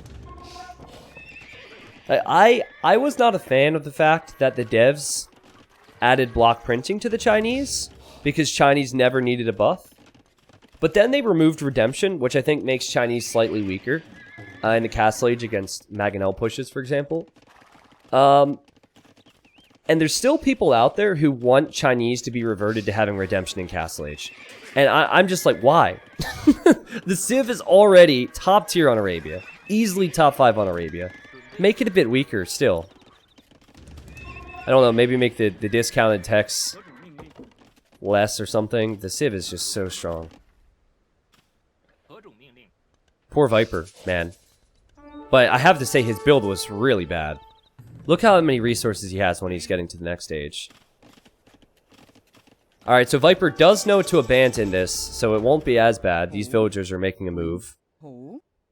It'd be just like Viper to build a TC over here or collect the Zebra or something. But MbL will be looking for the Vills, so he needs to get home probably. Okay, MbL. Looking good, feeling good, I'm sure. Just ran in here at the same time and saw Viper has crossbow, and maybe he's assuming elite skirm on the way. Where are these villagers going for Viper? Oh, he wants them to go... Okay, he's commanded them to go this way and then back home, right? Yep, there they go. Okay. Oh, he's going 1 TC imp! That could be sick, actually. I think it's the only way he possibly wins this game. Is if he goes 1 TC imp. He's going to be so much further behind in eco, but it is probably his best way back. Because when your opponent already has 10 more vills and they're on 2 TCs and you're not, adding a second TC is, it's just gonna guarantee that you stay behind your opponent.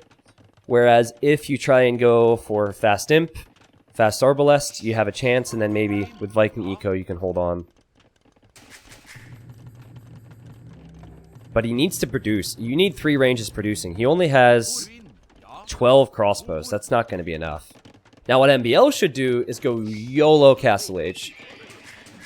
So he should go full knights with full armor and full skirms, full crossbows with full armor, and keep pumping out vills out of the TC. I think MbL has too much. Viper's army number is very deceiving because there's so many skirms in there, and skirms won't do anything for him. Viper is 69%. Yep, nice.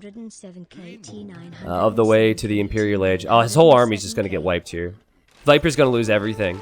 He's going to lose everything. Plus 2 knights, plus 2 skirms, the crossbows. The rams could just come in and ram down the ranges, which he won't have the resources to rebuild.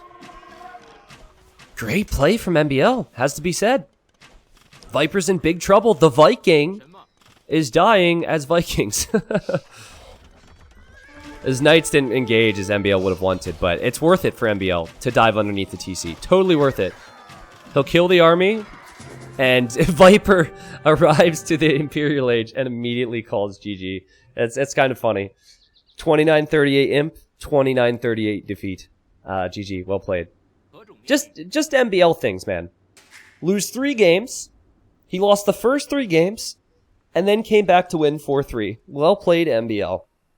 I'm sure he learned something from his low Elo Legend casting yesterday. But it was just... I questioned why he was pushing in the deer. I questioned why he was pushing in the zebra. And he pushed in all of them, and went for a lot of farms, and went for a faster castle. Viper did the same thing that he had success with in game number 1 on this map, with the forward towers, but can't say the towers really did much. And then the patience with the crossbows, MbL could have dove in against the gold at the start, if you remember. But he knew that if he did that, Viper would eject his units and kill his crossbows, and Viper would be fine. So he ran to the side, microed a little bit, ran the whole way around, just continued to pester Viper and boom up behind it. It was near perfect play from MbL with the Chinese. GG's, that was fun. That was a great 7 games. Thanks again to Mem for organizing that, and Battle of Africa 2 is on the way. I don't know the exact dates or anything, but I know that I think May-ish, maybe early May is when Battle of Africa starts, which is a team game tournament. I'll get those I'll get those details obviously and be casting every game I can. Yeah, I think it's coming in May because there might be something in April, but I wouldn't know. I wouldn't know about any events. Borska, thank you for the 6. Guys, here's the plan. Here's the plan. We're going to continue to cast. We have a lot of people here. I know you guys probably want high-level play, and I'm going to give you as high level as I can get. I first need to grab some water and a quick snack, and then we'll be back. I think MbL and Viper might continue to play rated games, so I can cast those, or whatever they're playing, I'll be doing next, okay? So I'll be right back. Before we move on, you can maybe ask a few questions for me, but then I'll take probably 3 minutes just to get water. I'm not going to interview MbL. It was just a show match. It was a good set of games, but not going to interview the guy. I'll let him be. I'll let him enjoy his victory.